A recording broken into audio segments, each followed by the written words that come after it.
സ്നേഹവും ബഹുമാനമുള്ള ദൈവദാസന്മാർക്കും സഹോദരങ്ങളായ ദൈവമക്കൾക്കും വീണ്ടും വരുന്നവനായ യേശുക്രിസ്തുവിന്റെ നിസ്തുല്യ നാമത്തിൽ സ്നേഹവന്ദനം അറിയിക്കുന്നു. കഴിഞ്ഞ ക്ലാസ്സിൽ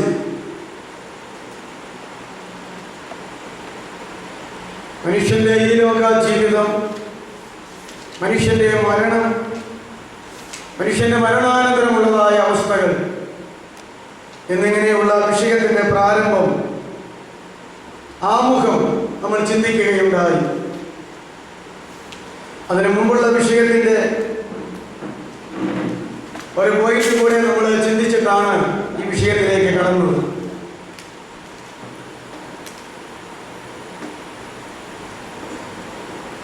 ദൈവം ത്രിയേകനാണ്, മനുഷ്യനും ത്രിയേകനാണ്.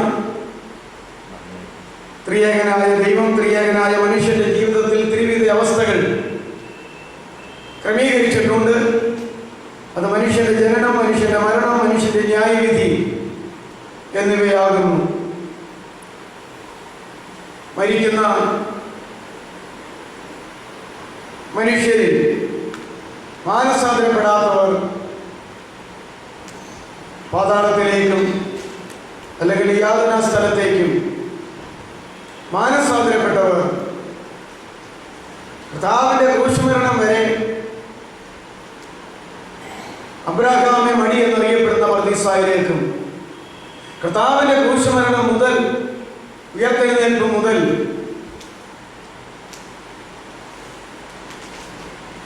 മൂന്നാം സ്വർഗം എന്നറിയപ്പെടുന്ന ദൈവത്തിന്റെ പർദീസായിലേക്കും അവർ മാറ്റപ്പെടുന്നു എന്ന് നമ്മൾ ചിന്തിക്കുകയുണ്ടായി. ഇനി കർത്താവിന്റെ മധ്യാകാശ വരവിന് ശേഷം ദൈവമക്കളുടെ ന്യായവിധി മുതൽ അവസാനത്തെ വെള്ളസിംഹാസനത്തിന് മുമ്പാകെയുള്ള സകല പാപികളുടെയും ന്യായവിധി നടത്തുന്നത് വരെയുള്ള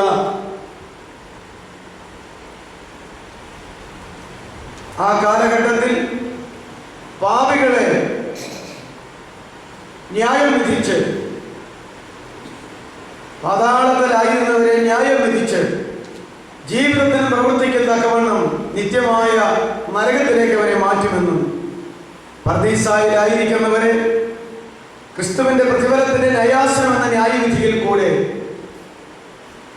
നിത്യമായ സ്വർഗത്തിലെ ദൈവികമായ പ്രതിഫലങ്ങൾ അനുഭവിച്ച് ദൈവത്തോടുകൂടെ ജീവിക്കാനായി അവിടേക്ക് മാറ്റുമെന്നും നമ്മൾ ചിന്തിച്ചു. അതുകൊണ്ട് പർദീസ, പാതാളം,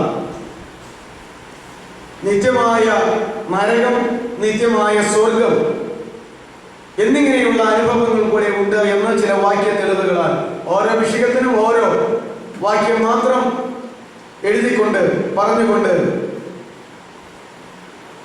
അത്രത്തോളം ഭാഗങ്ങൾ നമ്മൾ ചിന്തിച്ചു.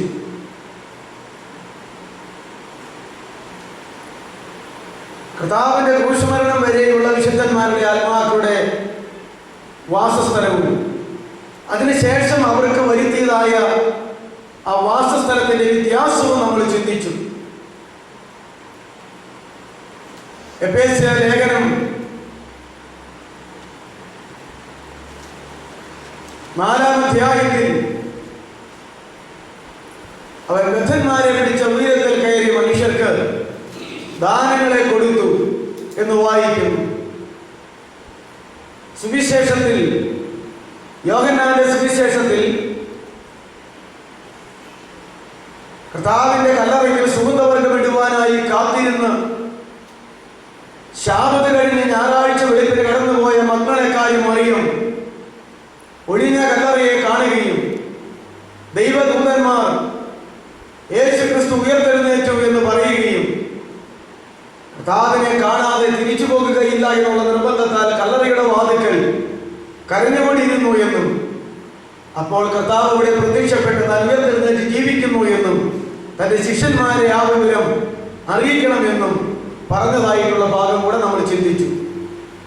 അപ്പോൾ തോട്ടക്കാരനെന്ന് വിചാരിച്ച യേശുക്രിസ്തുവിനെ മറിയം ഉയർത്തെഴുന്നേറ്റ് ജീവിക്കുന്ന കർത്താവാണെന്ന് തിരിച്ചറിഞ്ഞുകൊണ്ട് ഗുരുവേ എന്ന അർത്ഥമുള്ള എബ്രായ ഭാഷയുള്ള റബ്ബു എന്ന് വിളിച്ചുകൊണ്ട് അവനെ പിടിക്കുവാൻ കടന്നു ചെല്ലുമ്പോൾ, എന്നെ തൊടരുത്, ഞാൻ ഇതുവരെ പിതാവിന്റെ സന്നിധിയിൽ ഉയർത്തെഴുന്നേറ്റിട്ട് കടന്നുപോയിട്ടില്ല, നീ ചെന്ന് ഞാൻ ഉയർത്തെഴുന്നേറ്റിരിക്കുന്നു എന്ന് എൻ്റെ ശിഷ്യന്മാരോട് പറയുക.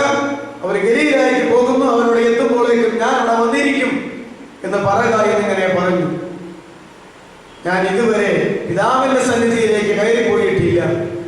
അതത്രേ ബദ്ധന്മാരെ പിടിച്ച ഉയരത്തിലേക്ക് കയറി മനുഷ്യർക്ക് ദാനങ്ങളെ കൊടുത്തു എന്ന് പറഞ്ഞിരിക്കുന്നതായ ആ തിരുവചനം.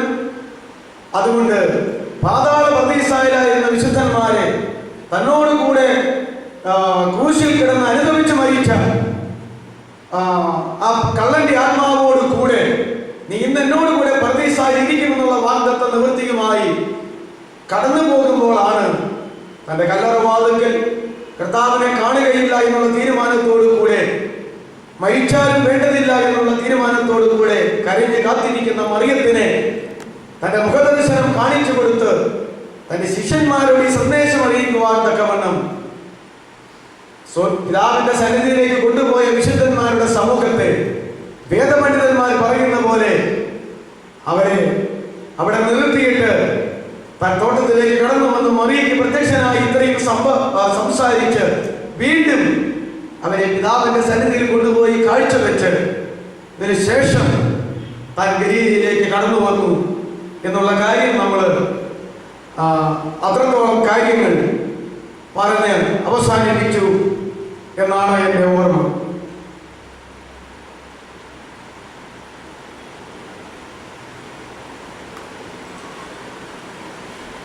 എഫേസ്യ ലേഖനം 4-ാം അധ്യായത്തിന്റെ 9-10 വാക്യങ്ങൾ വായിക്കുമ്പോൾ ഈ കർത്താവ് ഉയർത്തെഴുന്നേറ്റതിന് ശേഷം എവിടേക്ക് ഇറങ്ങിയെന്നും എവിടേക്ക് കയറി എന്നും വളരെ വ്യക്തമായിട്ട് അവിടെ രേഖപ്പെടുത്തിയിട്ടുണ്ട്. ആരെങ്കിലും ഒരാൾ ആ 2 വാക്യം ഒന്ന് വായിച്ചാൽ.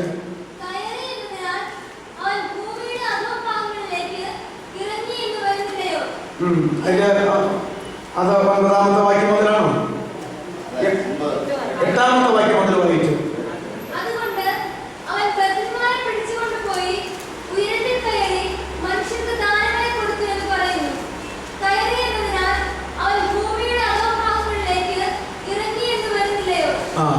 കയറി എന്ന് പറഞ്ഞിരിക്കുന്നതിനാൽ അതിൽ നിന്നും നമ്മൾ എന്ത് മനസ്സിലാക്കണം? ഭൂമിയുടെ അധോഭാഗങ്ങളിലേക്ക് അവൻ ഇറങ്ങി എന്ന് വരുന്നില്ലയോ? ഭൂമിയുടെ അധോഭാഗങ്ങളിലേക്ക് ഇറങ്ങുക എന്ന് പറഞ്ഞാൽ 2 തരത്തിൽ വേദപണ്ഡിതന്മാർ അത് വ്യാഖ്യാനിക്കുന്നു. ഒന്ന്, നമ്മുടെ കർത്താവ് മരിച്ച് അടക്കപ്പെട്ടത് യോസേഫ് എന്ന അരിമത്തിയിലെ മന്ത്രി തനിക്ക് വേണ്ടി പാറയിൽ വെട്ടി ഉണ്ടാക്കിയ പുതിയ കല്ലറയിലാണല്ലോ കർത്താവായിരിക്കുന്ന യേശു ക്രിസ്തുവിനെ അടക്കം ചെയ്തത്. അപ്പോ അന്ന് യഹൂദന്മാരോട് യേശു പറഞ്ഞു, അടയാളം കാണിക്കാൻ ഞങ്ങൾ നിന്നെ വിശ്വസിക്കാം. ഇനി എന്തടയാളം?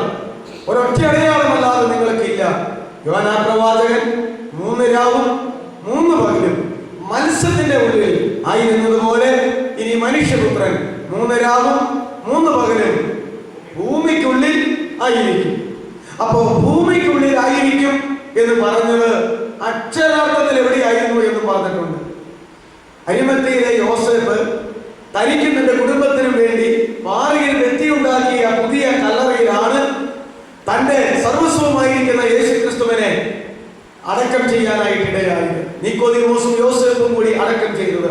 അപ്പൊ അരിമത്തിയിലെ യോസേഫിന്റെ പാറയിൽ വെട്ടിയുണ്ടാക്കിയ പുതിയ കല്ലറയിൽ ആയിരിക്കുന്ന യേശു തന്നെ അവിടെ അടക്കപ്പെടുമെന്ന് അറിയാമായിരിക്കെ താൻ യഹൂദന്മാരോട് സംസാരിക്കുമ്പോൾ യോന പ്രവാചകൻ 3 രാവും 3 പകലും മത്സ്യത്തിന്റെ ഉള്ളിലായിരുന്നത് പോലെ ഞാൻ ഇനി 3 രാവും 3 പകലും ഭൂമിക്കുള്ളിലായിരിക്കും.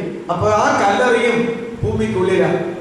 എന്നാൽ നമുക്കറിയാം ഇത് എന്തോരം വലിയ കല്ലറിയ, എന്തോരം ആഴം കാണും. ആഴം കാണാൻ അത് വളരെ ചുരുക്കമേ ഉള്ളൂ.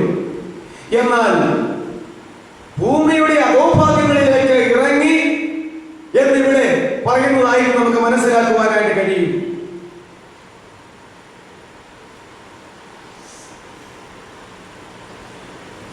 ഒന്ന് പത്രോസിന്റെ ലേഖനം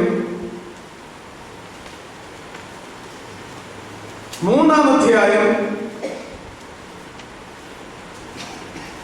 19 വാക്യം വായിക്കുമ്പോൾ, 1 പത്രോസിന്റെ ലേഖനം 3 അധ്യായം 19 വാക്യം വായിക്കുമ്പോൾ,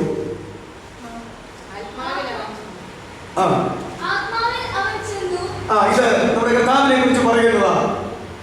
വായിച്ചു.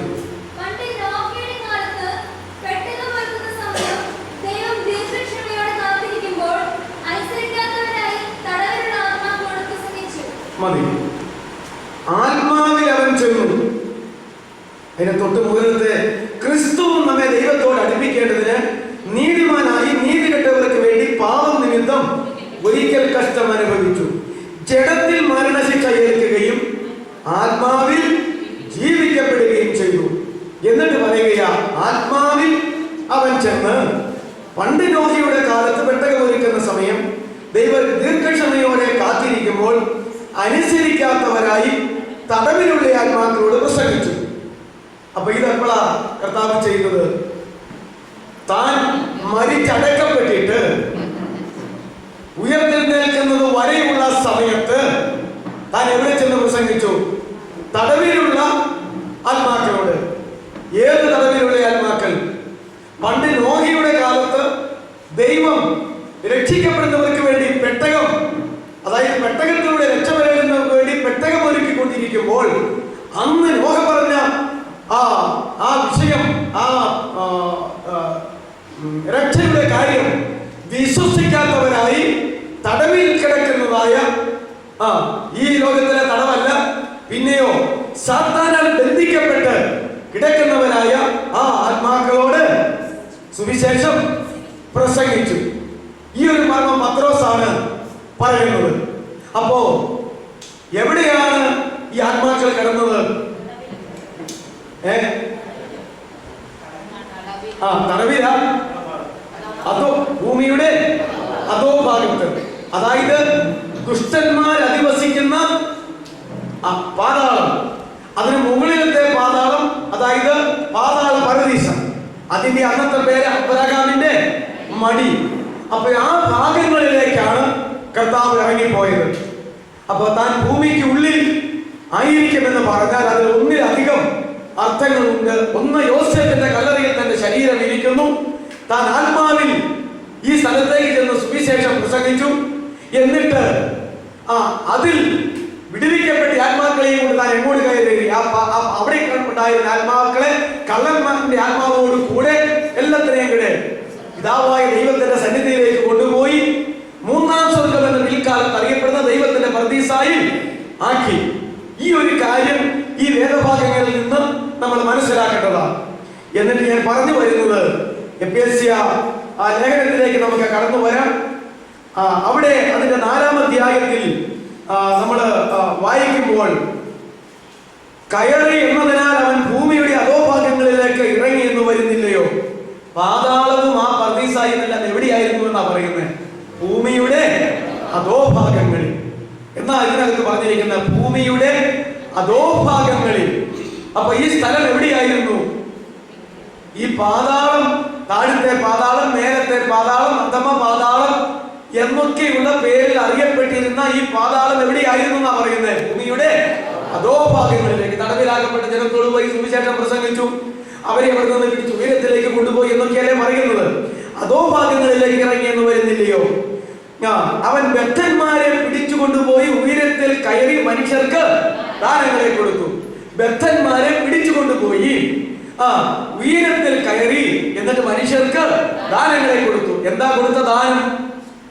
ഇവിടെ പറയുന്ന ദാനം പരിശുദ്ധാത്മാവാകുന്ന ദാനം, ദൈവസഭയാകുന്ന ദാനം, ദൈവ ശുശ്രൂഷകരാകുന്ന ദാനം, അവർക്കുള്ള കൃപാവരങ്ങളാകുന്ന ദാനം. അതാ എഫേസ്യ ലേഖനം പിന്നെ ഇപ്പൊ നമ്മൾ വായിക്കുന്നതിന്റെ താഴോട്ട് 16-ാമത്തെ വാക്യം വരെ വായിച്ചാൽ ഈ പറയുന്ന ദാനങ്ങളെ കൊടുത്തു എന്ന് പറഞ്ഞാൽ എന്ത് ദാനങ്ങളെ കൊടുത്തു?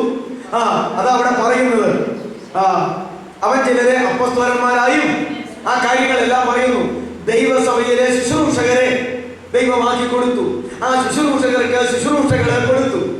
ആ ദൈവസഭയ്ക്ക് ക്രിസ്തു എന്ന തലയോളം വളരെ തക്കവണ്ണമുള്ളതായിരിക്കുന്ന സകല സംഗതികളും കൊടുത്തു. അതിന്റെ ആദ്യത്തെ ദാനം എന്ന് പറയുന്നത് ഉയരത്തിൽ കയറി മനുഷ്യർക്ക് ദാനങ്ങളെ കൊടുത്തു എന്ന് പറയുമ്പോൾ അതിന്റെ ആദ്യ ദാനം പരിശുദ്ധാത്മാവാണ്. അത് വേദപുസ്തകത്തിൽ വേറെ പറയുന്നുണ്ട്. ആദ്യ ദാനമാകുന്ന പരിശുദ്ധാത്മാവ് എന്ന ആദ്യ ദാനത്തെ പ്രാപിച്ചവര് പറഞ്ഞു തീരാത്ത ദാനം നിമിത്തം ദൈവത്തിന് സ്തോത്രം എന്ന് കോരിന്ത്യ ലേഖനത്തിൽ പറയുമ്പോൾ ഒന്നാമത്തെ ദാനം കർത്താവായ യേശു, രണ്ടാമത്തെ ദാനം പരിശുദ്ധാത്മാവ്, മൂന്നാമത്തെ ദാനം ദൈവസഭ, നാലാമത്തെ ദാനം ദൈവസഭ ശുശ്രൂഷകര്, പിന്നത്തെ ദാനങ്ങൾ അവർക്കുള്ള കൃപാവര ശുശ്രൂഷകള്. ഇതെല്ലാം കൂടെ എന്തിനു കൊടുത്തു? ഈ സഭയെ ക്രിസ്തു എന്ന തലയോളം വളർത്തുവാൻ വേണ്ടി എന്ന് നമ്മൾ മനസ്സിലാക്കേണ്ടതാണ്. നമുക്ക് ഭൂമിയുടെ അധോഭാഗങ്ങൾ, അപ്പോൾ ഈ ഭൂമിയുടെ അധോഭാഗങ്ങൾ എന്ന് പറയുന്ന സ്ഥലത്ത് എന്തെല്ലാം ഉണ്ട്? യാതനാ സ്ഥലമാകുന്ന പാതാളമുണ്ട്, വിശുദ്ധന്മാരുടെ ആത്മാക്കൾ വസിക്കുന്ന മേലത്തെ പാതാളം, അല്ലെങ്കിൽ അടിയിൽ നിന്ന് മുകളിലോട്ട് നോക്കിയപ്പോൾ കണ്ടുവെന്ന് പറയുന്നതായ ആ പാതാളം അവിടെ ഉണ്ട്. തമ്മിൽ കടന്നു വരുവാൻ കഴിയാത്ത, നമ്മൾ ചിന്തിക്കാൻ പോവുകയാണ്, ഗർത്തം, അതായത് നിങ്ങൾക്ക് ഇങ്ങോട്ടും ഞങ്ങൾക്ക് അങ്ങോട്ടും കടന്നു വരാൻ കഴിയാതെ വന്ന ഒരു വലിയ പിളർപ്പ് ഉണ്ടാക്കിയിരിക്കുന്നു എന്ന് പറയുന്നതെല്ലാം അവിടെയുണ്ട്. ഇതെല്ലാം എവിടെയാണ് വചനം പറയുന്നത്? ഭൂമിയുടെ അധോഭാഗങ്ങളിൽ. അപ്പോ അവൻ കയറി എന്ന് പറയുന്നതിനാൽ അവൻ എങ്ങോട്ട് ഇറങ്ങിയിട്ടുണ്ട്? പ്രവചനപ്രകാരം ഭൂമിയുടെ അധോഭാഗങ്ങളിലേക്ക് ഇറങ്ങിയിട്ടുണ്ട്. അപ്പോ ഈ അധോഭാഗങ്ങളിലാണ് പാതാളം, മേലത്തെ പാതാളം, താഴത്തെ പാതാളം എന്നൊക്കെ പറയുന്നത് ഉൾക്കൊള്ളിച്ചിരിക്കുന്നത് എന്ന് പറയാനാണ് ഞാൻ ഈ പറഞ്ഞു വരുന്നത്. പിന്നെ ഇറങ്ങിയവൻ സകലത്തെയും നിറയ്ക്കേണ്ടതിന് സ്വർഗാദി സ്വർഗത്തിന് മീതെ കയറിയവനുമാകുന്നു. ഇവൻ കയറിയിട്ട് എവിടെ വരെ കയറി? ഉയരത്തിൽ കയറി എന്ന് പറഞ്ഞാൽ ഏത് ഉയരത്തിലാ? സ്വർഗാദി സ്വർഗത്തിന് മീതെ കയറിയവനാണ്. അപ്പോ നോക്കിക്കേ, നമുക്ക് എങ്ങനെ ചിന്തിക്കാനായിട്ട് കഴിയും? കർത്താവ് എവിടെ വരെ കയറി? സ്വർഗാദി സ്വർഗത്തിന് മീതെ കയറി എന്ന് പറഞ്ഞാൽ ഇനി നമുക്ക് വെളിപ്പാട് പുസ്തകം 2 കൊരിന്ത്യർ 12 രണ്ടാമത്തെ വാക്യം വായിക്കുമ്പോൾ ആമുഖം അങ്ങോട്ട് പറഞ്ഞു തീർക്കുകയാ, വേഗം പറഞ്ഞു തീർക്കാം. 2 കൊരിന്ത്യർ 12 വായിച്ചേ. 2 കൊരിന്ത്യർ 12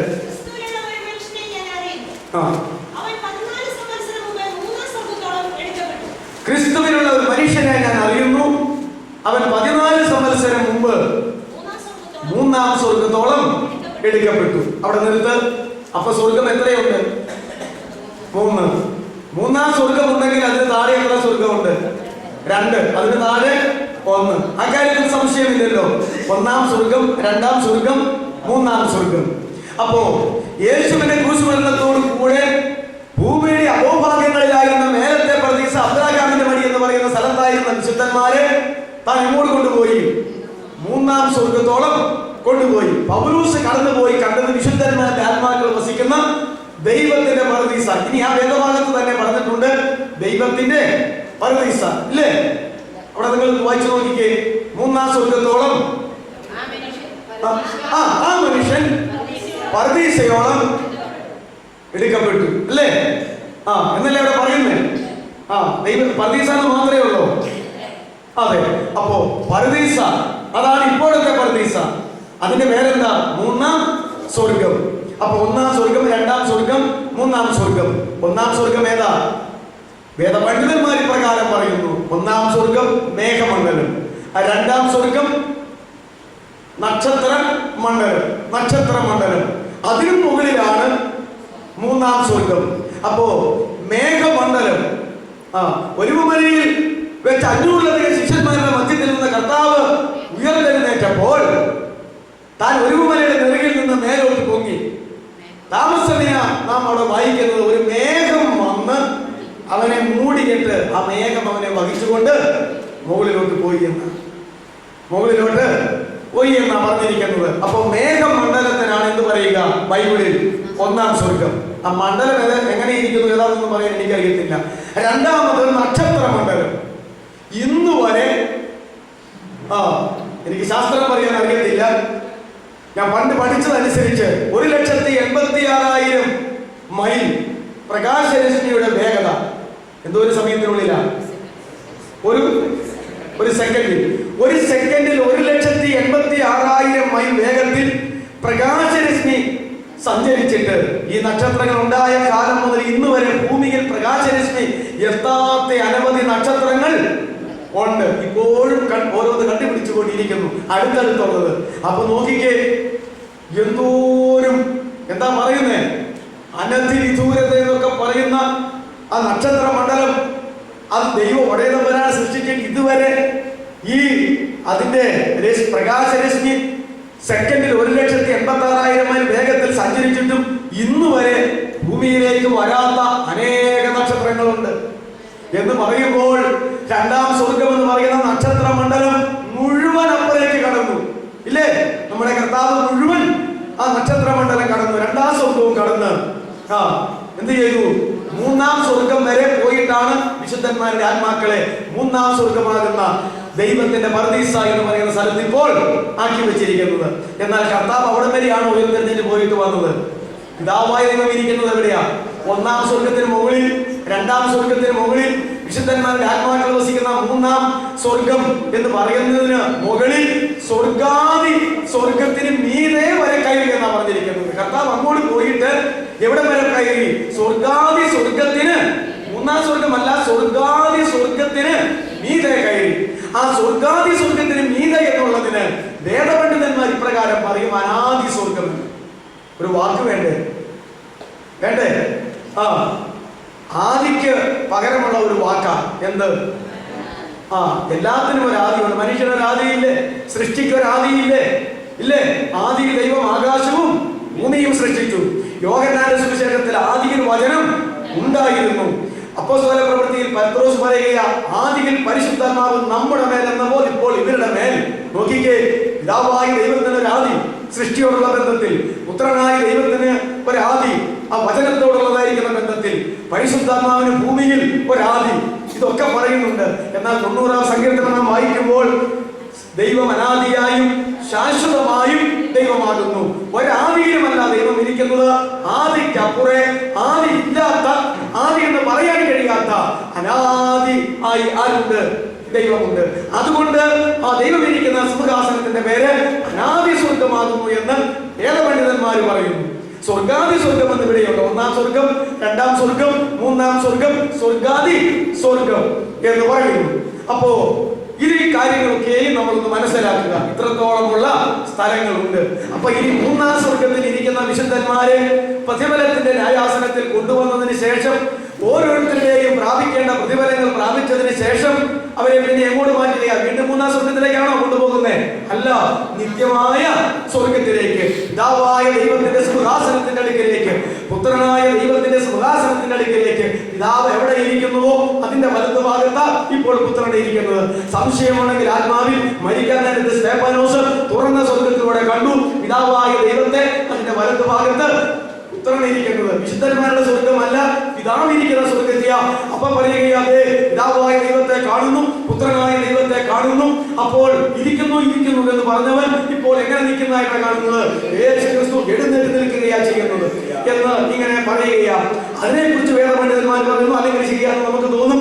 ക്രൈസ്തവ സഭയിലെ ആദ്യത്തെ രക്തസാക്ഷിയായ യുവ ചെറുപ്പക്കാരനായിരിക്കുന്ന സ്തേഫാനോസിന്റെ ആത്മാവിനെ സ്വീകരിപ്പാൻ പിതാവേ ഞാനിപ്പോ വരുന്നു, എന്റെ ആത്മാവിനെ തൃക്കരങ്ങളിൽ സമർപ്പിക്കുന്നു, ഈ പാപം ഇവർക്ക് നിർത്തില്ല എന്ന് പറയുകയിൽ ആത്മാവ് പറന്നുപോയെങ്കിൽ തന്റെ ആദ്യ രക്തസാക്ഷിയായ സ്തേഫാനോസിന്റെ ആത്മാവിനെ സ്വീകരിക്കുവാൻ പിതാവിന്റെ വലതുഭാഗത്തിരിക്കുന്ന പുത്രൻ തമ്പുരാൻ എഴുന്നേറ്റ് നിന്ന് സ്വീകരിച്ചുവെങ്കിൽ തന്നെ വിശ്വസിക്കുന്ന ഒരു പാവപ്പെട്ട മനുഷ്യാത്മാവിന്റെ വില എന്തായെന്ന് നിങ്ങൾ മനസ്സിലാക്കേണ്ടതാ. പ്രകാശരശ്മിയേക്കാൾ വേഗത്തിലാണ് ഈ ആത്മാവിനോട് കടന്നു ചെല്ലുന്നത് പിതാവായ ദൈവത്തിന്റെ സന്നിധിയിലേക്ക് എന്ന് നമ്മൾ മനസ്സിലാക്കുക. അതുകൊണ്ട് സ്വർഗാദി സ്വർഗത്തിന് മീതെ കയറി, സ്വർഗാദി സ്വർഗത്തിന് മീതെ കയറി എന്ന് പറഞ്ഞാൽ അതിന് പിന്നെ മലയാളത്തിൽ പറയാൻ അനാദി സ്വർഗം എന്നല്ലാതെ പിന്നെ എന്നാ ഒരു വാക്ക് ബൈബിളിൽ ഇല്ല. അതുകൊണ്ട് ഇത്രത്തോളം ഉള്ളതായിരിക്കുന്ന പർദീസായും അതുപോലെ തന്നെ പാതാളവും അതിന്റെ അവാന്തര വിഭാഗങ്ങൾ, ഇത്രത്തോളം കാര്യങ്ങൾ വചനത്തിൽ പറഞ്ഞിട്ടുണ്ട് എന്ന് മാത്രം നിങ്ങൾ ഓർക്കുക. ആ വാക്യം എഴുതിയല്ലോ, എഫേസ്യ 4:9, അതുപോലെ 2 കൊരിന്ത്യർ 12:2-3 ഈ വാക്യങ്ങൾ നിങ്ങളുടെ ഓർമ്മയിൽ ഇരിക്കട്ടെ. ആദിയിൽ ദൈവം, ഉൽപ്പത്തി 1:1, ആദിയിൽ വചനം, യോഹന്നാൻ 1:1, ആദിയിൽ പരിശുദ്ധാത്മാവ്, അപ്പോസ്തല പ്രവൃത്തി 11:14. ആദിയിൽ 3 കിട്ടാൻ വേണ്ടി ഞാൻ ആ വാക്യം പറഞ്ഞത് മാത്രമേ ഉള്ളൂ. സങ്കീർത്തനം 90:2 ദൈവം അനാദിയായും ശാശ്വതമായും ദൈവമാകുന്നു. അപ്പോ പാതാളം, മേലത്തെ പാതാളം, അധമ പാതാളം, പരദീസ, അബ്രാഹാമിന്റെ മടി, 1-ാം സ്വർഗം, 2-ാം സ്വർഗം, 3-ാം സ്വർഗം, ദൈവത്തിന്റെ പരദീസ, സ്വർഗാദി സ്വർഗം, അനാദി സ്വർഗം, ഇങ്ങനെ പോകുന്നു ഒരുപിടി കാര്യങ്ങൾ. എന്നാൽ നമുക്കിടെ പ്രതിഫലത്തിന്റെ കാര്യമാണ് കർത്താവ് പറഞ്ഞത്. എന്റെ പിതാവിന്റെ ഭവനത്തിൽ അനേകം ഇതെല്ലാം ഈ സ്വർഗം എന്ന് പറയുന്നത് എല്ലാം കൂടി ആരുടെ ഭവനമാണ്? സ്വർഗം സമം അത് ആരുടെ ഭവനമാണ്? അത് പിതാവായ ദൈവത്തിന്റെ ഭവനം. അതാണ് നമ്മൾ മനസ്സിലാക്കേണ്ടത്. അപ്പൊ ഈ സ്വർഗത്തെ ഇങ്ങനെ വിഭാഗിച്ചിട്ടുണ്ടെങ്കിലും ഇതെല്ലാം സ്വർഗം എന്ന് പറയുന്നതെല്ലാം പിതാവായ ദൈവത്തിന്റെ ഭവനമാണ്. എന്നാൽ പാതാളം, തീനരകം എന്നൊക്കെ പറയുന്നത് ആരുടെ ഭവനമാണ്? സാത്താനും അവന്റെ ദൂതന്മാർക്കും വേണ്ടി ഒരുക്കി വെച്ചിട്ട് ഈ ലോകത്തിൽ കൃപയെ നിരസിച്ച് കർത്താവിനെ അംഗീകരിക്കാതെ രക്ഷിക്കപ്പെടാതെ കടന്നു പോകുന്നവരെയും കൂടെ പിന്നെ അവർക്ക് വേണ്ടി ഒരുക്കപ്പെട്ട ഈ സ്ഥലത്തേക്ക് അവരോട് കൂടി അങ്ങ് പറഞ്ഞു വിടുന്നു. അല്ലാതെ ഏതെങ്കിലും ഒരു മനുഷ്യനെ നരകത്തിലേക്ക് വിടുവാൻ ദൈവത്തിന് ആഗ്രഹമുണ്ടോ? ഉണ്ടോ? ഇല്ല. മനുഷ്യർക്ക് വേണ്ടി ദൈവം നരകം സൃഷ്ടിച്ചിട്ടുണ്ടോ? ഇല്ല. പിശാചിനും അവന്റെ ദൂതന്മാർക്കും വേണ്ടി ഒരുക്കപ്പെട്ടിരിക്കുന്ന നിത്യാഗ്നിയിലേക്ക് നിങ്ങൾ വന്ന് പോകും. കാരണം എന്നോട് കൂടെ ജീവിക്കാൻ മനസ്സില്ലാതെ അവനോട് കൂടി ആയുഷ്കാലം മുഴുവൻ ജീവിച്ച് ഈ ലോകത്തിലെ എല്ലാവിധമായ സുഖ സൗകര്യാദികളും അർത്ഥാൽ പാപകരങ്ങളായ എല്ലാ അവസ്ഥകളും അനുഭവിച്ച് ജീവിച്ചവർക്ക് തരാനായിട്ടുള്ള ആ കാര്യം നിങ്ങൾക്ക് വേണ്ടിയല്ല ഞാൻ സ്വർഗം ഒരുക്കിയതെങ്കിലും നിങ്ങളെ ഇങ്ങോട്ട് വിടാനേ എനിക്ക് പറ്റത്തുള്ളൂ, അങ്ങോട്ട് വിടാനേ പറ്റത്തുള്ളൂ. ഇങ്ങനെയാണ് അതിന്റെ വിഭജനങ്ങൾ എന്ന് നമ്മൾ മനസ്സിലാക്കുക. ഞാൻ ആമുഖം പറച്ചില് ഇവിടെ അവസാനിപ്പിക്കട്ടെ. തുടർന്ന് ഇതിന്റെ അകത്തേക്ക് കടന്ന് ഓരോരോ കാര്യങ്ങൾ ചിന്തിപ്പാൻ തക്കവണ്ണം ഒരു വേദഭാഗം മാത്രം ഞാൻ തുടങ്ങുന്നു. എന്നിട്ട് ഞാൻ കഴിഞ്ഞ ദിവസം തന്നെ പറഞ്ഞു, ഒരു പഴയ നിയമത്തിൽ മരണത്തെക്കുറിച്ച് ഒരു 12 വാക്യമുണ്ട്. പുതിയ നിയമത്തിലും മരണത്തെക്കുറിച്ച് ഒരു 12 വാക്യങ്ങൾ നമുക്ക് കൂടി ചിന്തിക്കേണ്ടതുണ്ട്. വേറെ വാക്യമില്ലാഞ്ഞിട്ടല്ല, പ്രധാനപ്പെട്ട വാക്യങ്ങൾ ചിന്തിക്കേണ്ടതുണ്ട് എന്ന് ഞാൻ പറഞ്ഞിരുന്നു. ആ വാക്യങ്ങൾ ചിന്തിക്കുന്നതിന് മുമ്പ് ഒരു വേദഭാഗം നമ്മൾ ചിന്തിച്ചെങ്കിലേ ഈ വാക്യങ്ങൾ ഇനി ചിന്തിക്കുമ്പോൾ നമുക്ക് വേഗം മനസ്സിലാകത്തുള്ളൂ. ഇപ്പൊ ചിന്തിക്കാനായിട്ട് പോകുന്ന വേദഭാഗം നമുക്ക് എല്ലാവർക്കും വളരെ പരിചയമുള്ളതും എപ്പോഴും എല്ലാവരുടെയും പ്രസംഗ വിഷയമോ ക്ലാസിന്റെ വിഷയമോ ഒക്കെ ആയിരിക്കുന്ന ലൂക്കോസിന്റെ സുവിശേഷം 16-ാം അധ്യായത്തിന്റെ 19 മുതൽ 31 വരെയുള്ള വേദഭാഗമാണ്. ധനവാന്റെയും ലാസറിന്റെയും ജീവചരിത്രം. ധനവാന്റെയും ലാസറിന്റെയും ജീവചരിത്രം. കാരണം മനുഷ്യന്റെ ഈ ലോക ജീവിതത്തെ കുറിച്ചും മനുഷ്യന്റെ മരണത്തെ കുറിച്ചും മനുഷ്യന്റെ മരണാനന്തര ജീവിതത്തെ കുറിച്ചും നമ്മുടെ കർത്താവ് ഈ ഭൂമിയിലായിരുന്നപ്പോൾ നേരിട്ട് ആ ജനത്തോട് സംസാരിച്ചതായിട്ടുള്ള നിത്യസത്യങ്ങളാണ് ഈ വിഷയത്തിൽ ഉള്ളത്. അതുകൊണ്ട് ഇപ്പോൾ നമ്മൾ അല്പ സവിസ്തരമായി ചിന്തിക്കുന്ന വേദഭാഗം ധനവാനും ലാസറും, ധനവാന്റെയും ലാസറിന്റെയും ജീവചരിത്രം എന്നൊക്കെ പറയാം. ലൂക്കോസ് 16:19 മുതൽ 31 വരെ. എന്റെ ചെറുപ്പകാലത്ത് ഞാൻ ഇപ്പോഴും ഓർക്കുന്നു, ഞാൻ സൺഡേ സ്കൂൾ പഠിച്ചിരുന്ന ആ കാലഘട്ടത്തിൽ പുതിയ നിയമ പാഠങ്ങളിൽ പഴയ നിയമത്തിലെയും പുതിയ നിയമത്തിലെയും വേദഭാഗങ്ങളുണ്ട്. ആ പുസ്തകം നിങ്ങൾ പ്രായമുള്ളവർക്കൊക്കെ പരിചയമാണ്. യാക്കോബായ സഭയിൽ മരിച്ചുപോയ DC ഗീവർഗീസ് കോറെപ്പിസ്കോപ്പ എന്ന് പറയുന്ന ഒരച്ഛൻ ജീവിച്ചിരുന്നു. ആ അച്ഛൻ യാക്കോബായ സഭയിൽ സുവിശേഷത്തിന്റെ വിത്ത് വിതയ്ക്കുകയും കൂട്ടായ്മ സ്ഥാപിക്കുകയും ചെയ്ത ഒരച്ഛനായിരുന്നു. ഈ അച്ഛൻ കിഴക്കമ്പലം തേറായി താമസിച്ചുകൊണ്ടിരുന്നു. അവിടെ നിന്ന് തന്റെ ഭാര്യ മരിച്ചിട്ട് അവരെ അവിടെ അടക്കുകയും അതിനുശേഷം താൻ കത്തോലിക്ക സഭയിലേക്ക് പോകുകയും മരിക്കുന്ന കാലഘട്ടത്തിൽ തിരുവല്ലായിൽ കത്തോലിക്ക വൈശ്യ അച്ഛന്മാർക്ക് താമസിക്കുന്നതായ ആ സ്ഥാപനത്തിൽ വെച്ച് താൻ മരിച്ചു മാറ്റപ്പെടുകയും ചെയ്തു. അപ്പോ ഇതാണ് DC ഗീവർഗീസ് കോറെപ്പിസ്കോപ്പ എന്ന് പറയുന്നത്. ശരിയാണ്, വാലേലച്ചൻ എന്ന് പറഞ്ഞെങ്ങനെ അറിയത്തുള്ളൂ. വാലേലച്ചൻ ഈ കോലഞ്ചേരിയിലുള്ള ഒരു വാലേലച്ചനല്ല. ഒരച്ഛൻ ഇപ്പോഴുണ്ടായിരുന്നു, എന്നെ പോലെ ഒരു ചില കറുത്ത നിറമൊക്കെ ഉള്ള ഓർത്തഡോക്സിലാണെന്ന് എനിക്ക് തോന്നുന്നു. ഞങ്ങൾ ഒരുമിച്ച് കുറ്റാനി അച്ഛൻ്റെ കൂടെ ബിഷപ്പിന്റെ അപ്പനച്ഛൻ്റെ കൂടെ തച്ച് പഠിച്ചു. ആ വാലേലച്ചനല്ല, ഇത് വേറൊരു വാലേലച്ചൻ. വാലേലച്ചൻ എന്ന് പറഞ്ഞെങ്കിൽ അറിയത്തുള്ളൂ. അപ്പോ അദ്ദേഹമാണ് സൺഡേ സ്കൂൾ പുസ്തകം ആ കാലത്ത് എഴുതി ക്രമീകരിച്ചത്. സൺഡേ സ്കൂൾ പുസ്തകം എഴുതി ക്രമീകരിച്ച അച്ഛന്റെ പേരാണ് ഞാൻ ഈ പറഞ്ഞത്. അപ്പോൾ പഴയ നിയമത്തിൽ നിന്നും കുറെ പാഠങ്ങളുണ്ട്. 1 മുതൽ 10 വരെയുള്ള ക്ലാസ്സുകളിൽ ഏത് ക്ലാസ് ആയാലും പുതിയ നിയമത്തിലുമുണ്ട്. അതിൽ പുതിയ നിയമത്തിൽ ഈ ധനവാന്റെയും ലാസറിന്റെയും പാഠത്തിന്റെ പേര് ധനവാന്റെയും ലാസറിന്റെയും ഉപമ എന്നാണ്. അന്നെങ്ങനെയാ പഠിച്ചത്? എനിക്ക് തോന്നുന്നത് ഇപ്പോഴും അങ്ങനെ പഠിച്ചിട്ടുള്ളവരും വിശ്വസിക്കുന്നവരും അത് തന്നെ പഠിപ്പിക്കുന്നവരും കാണും. യഥാർത്ഥത്തിൽ അത് ഉപമയല്ല, അത് ഉപമ അല്ല, ഒരു സങ്കല്പ കഥയല്ല, അത് സംഭവ ചരിത്രമാണ്, സംഭവിച്ചിട്ടുള്ള ചരിത്രമാണ്. അത് ഈ സംഭവം മരിച്ചുപോയവരുടെ സംഭവ ചരിത്രം പറയാൻ ആർക്കായിരുന്നു അറിയാവുന്നത്? ജീവനോടിരിക്കുന്നവരുടെ സംഭവ ചരിത്രങ്ങൾ അവർക്കോ അവരുടെ സ്വന്തപ്പെട്ടവർക്കോ ഒക്കെ പറയാനായിട്ട് കഴിയും, ഇല്ലേ? ഓരോരുത്തരും മരിച്ചു പോകുമ്പോൾ ജീവചരിത്രം എഴുതും. സംഭവ ചരിത്രമല്ല, ജീവചരിത്രം. ഒരൊറ്റ തിന്മയും അതിനകത്ത് കാണത്തില്ല, എല്ലാ നന്മയും അതിനകത്ത് കാണുകയും ചെയ്യും. എന്നാൽ ഈ 64 പുസ്തകമുള്ള വേദപുസ്തകം നിങ്ങൾ വായിച്ചു നോക്ക്. പഴയ നിയമത്തിലും പുതിയ നിയമത്തിലും, പ്രത്യേകിച്ച് പഴയ നിയമത്തിൽ ഒരുപിടി ആളുകളുടെ ജീവചരിത്രം എഴുതിയിട്ടുണ്ട്. ജീവചരിത്രം എഴുതിയിട്ടുണ്ടെങ്കിൽ അവരുടെ ജീവിതകാലത്ത് ചെയ്ത വേണ്ടാധീനങ്ങളും തിന്മകളും പാപങ്ങളും നന്മകളും അതിനകത്ത് ഒരുപോലെ എഴുതിയിട്ടുണ്ട്. ശരിയല്ലേ? ദാവീദിന്റെ ജീവിതത്തിൽ ഒരു വ്യഭിചാരം, ദാവീദിന്റെ ജീവിതത്തിൽ അതേ തുടർന്ന് ഒരു കൊലപാതകം, അതൊക്കെ അവിടെ എഴുതി വെച്ചിട്ടുണ്ട്. പുസ്തകത്തിൽ എഴുതി വെച്ചിട്ടില്ലേ? ലോത്തിനെ നിങ്ങൾക്കറിയാം, അബ്രഹാമിന്റെ സഹോദരപുത്രൻ. ലോത്തിന്റെ ജീവിതത്തിൽ വന്ന എന്താ പറയുന്നത്? ഭയങ്കരമായ മ്ലേച്ഛത.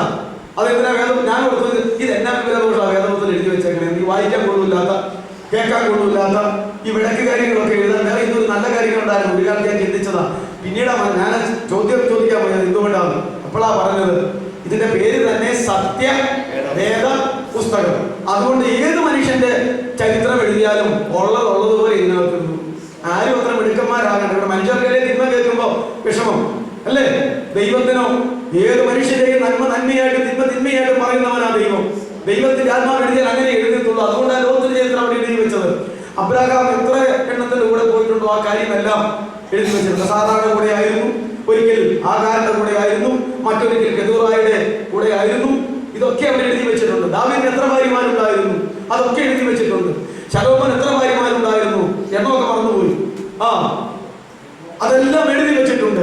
ഈ എഴുതി വെച്ചിരിക്കുന്നത് എല്ലാം മുമ്പാകെ വെളിപ്പെടേണ്ടതാകും. അതുകൊണ്ട് ഇപ്രകാരമാണ് ആ ചരിത്രങ്ങൾ മുമ്പോട്ട് പോകുകയുള്ളൂ. അതുകൊണ്ട് സംഭവ ചരിത്രമാണ്, മരിച്ചവന്റെയും രണ്ട് മരിച്ചവരുടെ സംഭവ ചരിത്രമാണ് ഈ പറഞ്ഞിട്ടുള്ളത്. ജീവനോടിരുന്നവരെ എഴുതാൻ ഈ ഭൂമിയിൽ എല്ലാവർക്കും അറിയാം. പക്ഷേ മരിച്ചിട്ടുള്ള കാര്യങ്ങൾ എഴുതാൻ ആർക്കേ അറിയത്തുള്ളൂ? ദൈവത്തിന് മാത്രമേ അറിയത്തുള്ളൂ. അതുകൊണ്ടാണ് കർത്താവ് പറഞ്ഞത്, താൻ ആത്മാക്കളുടെ ഉടയവൻ ആരാ? ദൈവം തമ്പുരാൻ അല്ലേ? ജീവന്റെ മേൽ അധികാരമുള്ളവൻ ആരാ? ദൈവം തമ്പുരാൻ. മരണത്തിന്റെ മേൽ അധികാരമുള്ളവൻ ആരാ? ദൈവം തമ്പുരാൻ. അതുകൊണ്ടാ ആ ദൈവം തമ്പുരാൻ ഇത് പറഞ്ഞത്.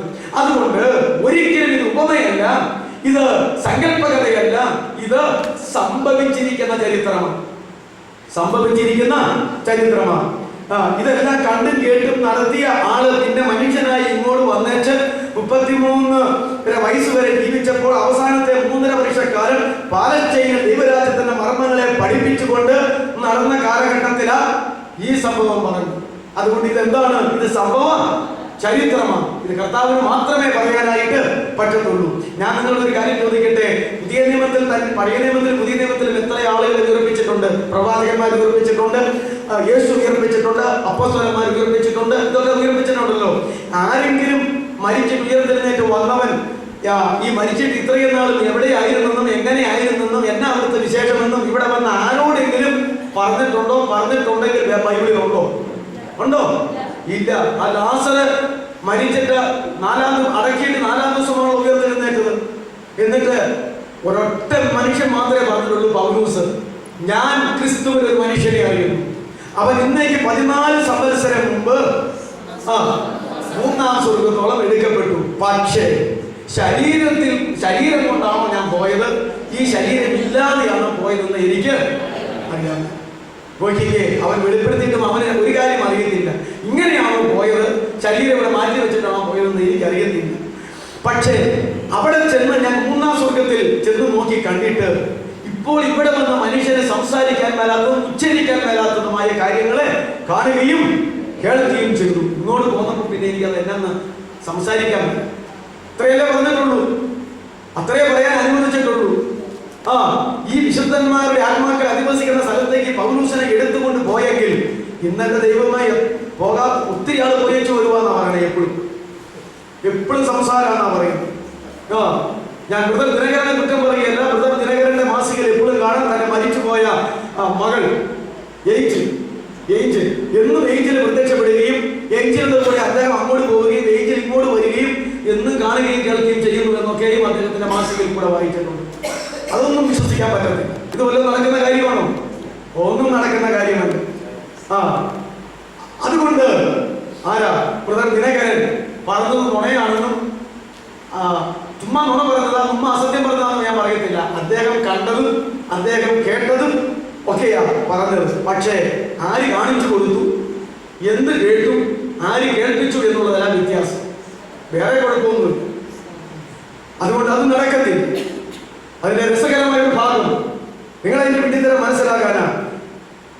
ദിനകരന്റെ അടുക്കൽ കർത്താവായ യേശു പ്രത്യക്ഷപ്പെട്ടു.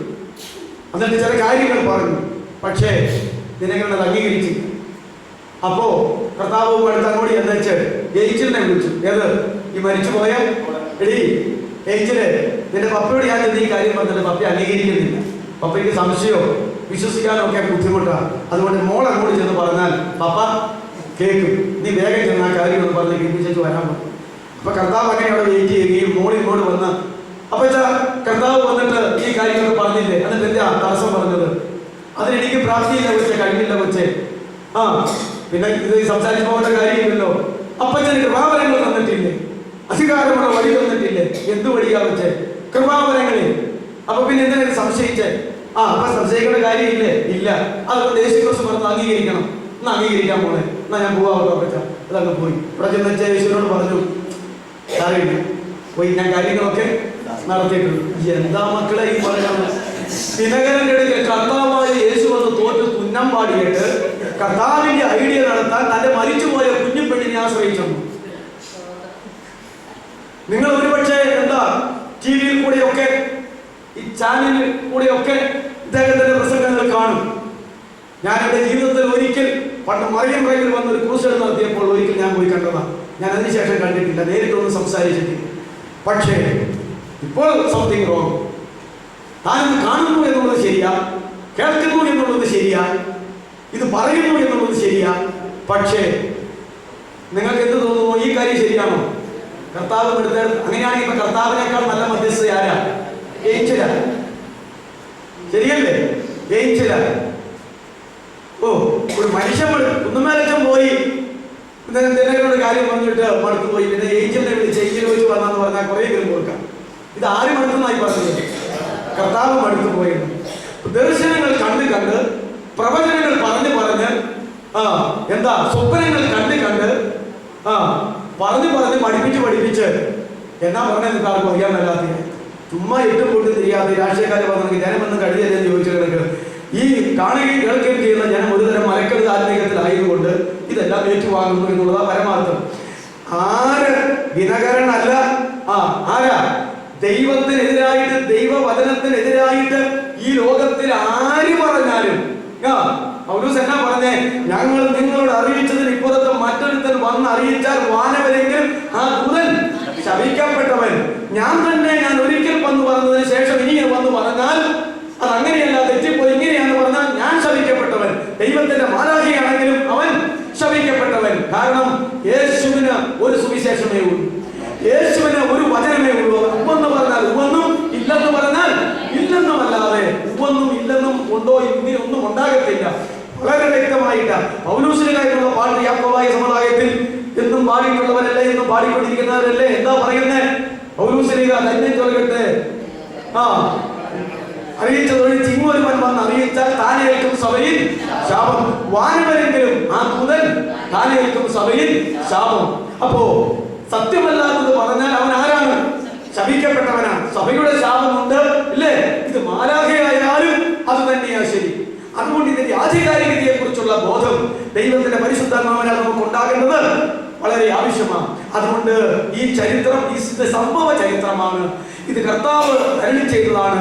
കർത്താവിനല്ലാതെ മറ്റാർക്കും ഒരു സ്വർഗത്തിൽ നിന്ന് ഇറങ്ങിയവനായി വീണ്ടും സ്വർഗത്തിലേക്ക് കയറിയവനായി കർത്താവായ യേശു അല്ലാതെ ഇതുവരെ ആരും സ്വർഗത്തിലേക്ക് കയറിയിട്ടില്ല.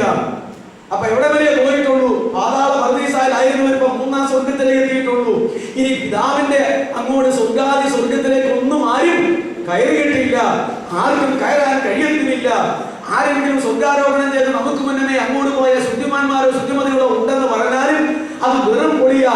എന്റെ കർത്താവല്ലാതെ ആരും അങ്ങോട്ട് കടന്നിട്ടില്ല, കടക്കാനായിട്ട് കഴിയുകയുമില്ല. ഇപ്പോൾ മൂന്നാം സ്വർഗം വരെ പോകാനായിട്ട് ആത്മാക്കൾക്ക് പറ്റിയിട്ടുള്ളൂ. ആ ഒരു കാര്യം നമ്മൾ മനസ്സിലാക്കേണ്ടതാണ്. അതുകൊണ്ട് ഈ വേദഭാഗത്ത് ധനവാന്റെയും ലാസറിന്റെയും ജീവിതം, മരണം, മരണാനന്തര അനുഭവങ്ങൾ, ഇത് അതിനകത്തെ വിഷയം. ഇത് സംഭവ ചരിത്രമാണ്, സത്യമാണ്. ലൂക്കോസിന്റെ സുവിശേഷം 16:19 മുതൽ 31 വരെയാണ് അത് എഴുതിയിരിക്കുന്നത്. 16 മുതൽ 31 വരെ എന്ന് പറഞ്ഞപ്പോൾ എത്ര വാക്യങ്ങളില്ല ആ ചരിത്രം എഴുതിയിരിക്കുന്നത് എന്ന വാക്യത്തിന്റെ എണ്ണം എന്ന് പറയാവൂ? നിങ്ങളിപ്പോ എന്നെ കൊണ്ട് 4ാം ക്ലാസ് പഠിക്കാതെ എന്നെ കൊണ്ട് കണക്ക് കൂട്ടിക്കും. 19 ഉൾപ്പെടെ 31 വരെ ആകുമ്പോൾ എത്ര വാക്യങ്ങൾ ഉണ്ടാകും? 13. ശരിയാ. 14 കൂടെ കൂട്ടി, അല്ല 19 കൂടെ കൂട്ടി 31 കൂടെ കൂട്ടുമ്പോൾ എഴുതി നോക്കുമ്പോൾ എത്ര കിട്ടുന്ന ചോദിച്ചത്? 13. ശരിയല്ലേ? നിങ്ങൾ 11 എന്ന് പറഞ്ഞാണ് 14 പറഞ്ഞിട്ടാണോ? അപ്പൊ ഞാൻ പറഞ്ഞത് തെറ്റിപ്പോയതാ, സോറി. അപ്പോ എത്ര വാക്യങ്ങളുണ്ട്? 13 വാക്യങ്ങൾ. ഞാൻ ഒരു കണക്ക് കൊണ്ട് ചില കാര്യങ്ങൾ നിങ്ങളോട് പറയട്ടെ. ഈ 13 വാക്യങ്ങളുള്ള ഈ വേദഭാഗത്ത് 2 മനുഷ്യരുടെ ജീവചരിത്രവും 2 മനുഷ്യരുടെ മരണവും 2 മനുഷ്യരുടെ മരണാനന്തര ജീവിതവുമാണ് പറഞ്ഞിരിക്കുന്നത്. ശരിയല്ലേ? 13 വാക്യത്തിൽ 2 മനുഷ്യരുടെ ലോക ജീവിതം, പിന്നെ അവരുടെ മരണം, പിന്നെ അവരുടെ മരണാനന്തര ജീവിതം. ഇതിൽ ഈ ലോക ജീവിതത്തെ കുറിച്ച് പറയുവാൻ,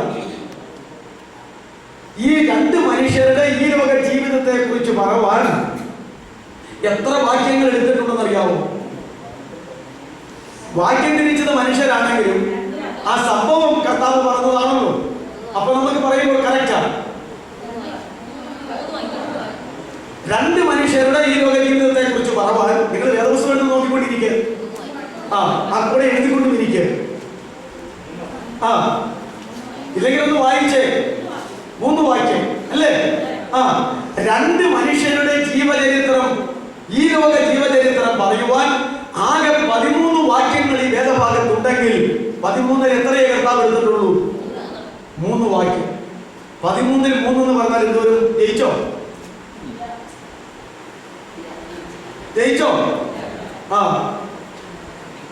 ജയത്തിന്റെ കണക്ക് എനിക്കറിയാൻ മേല എങ്ങനെയായി കൂടണമെന്നുള്ളത്. ഈ പള്ളിപ്പുറത്തൊരു കണക്കൊക്കെ ഉണ്ട് പിള്ളേരെ ജയിപ്പിക്കാൻ. 100 ഇത്ര.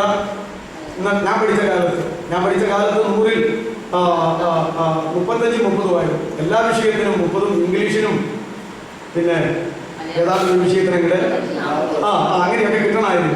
അതാ പാസ് മാർക്ക്. ഇവിടെ പാസ് മാർക്ക് ഉണ്ടോ?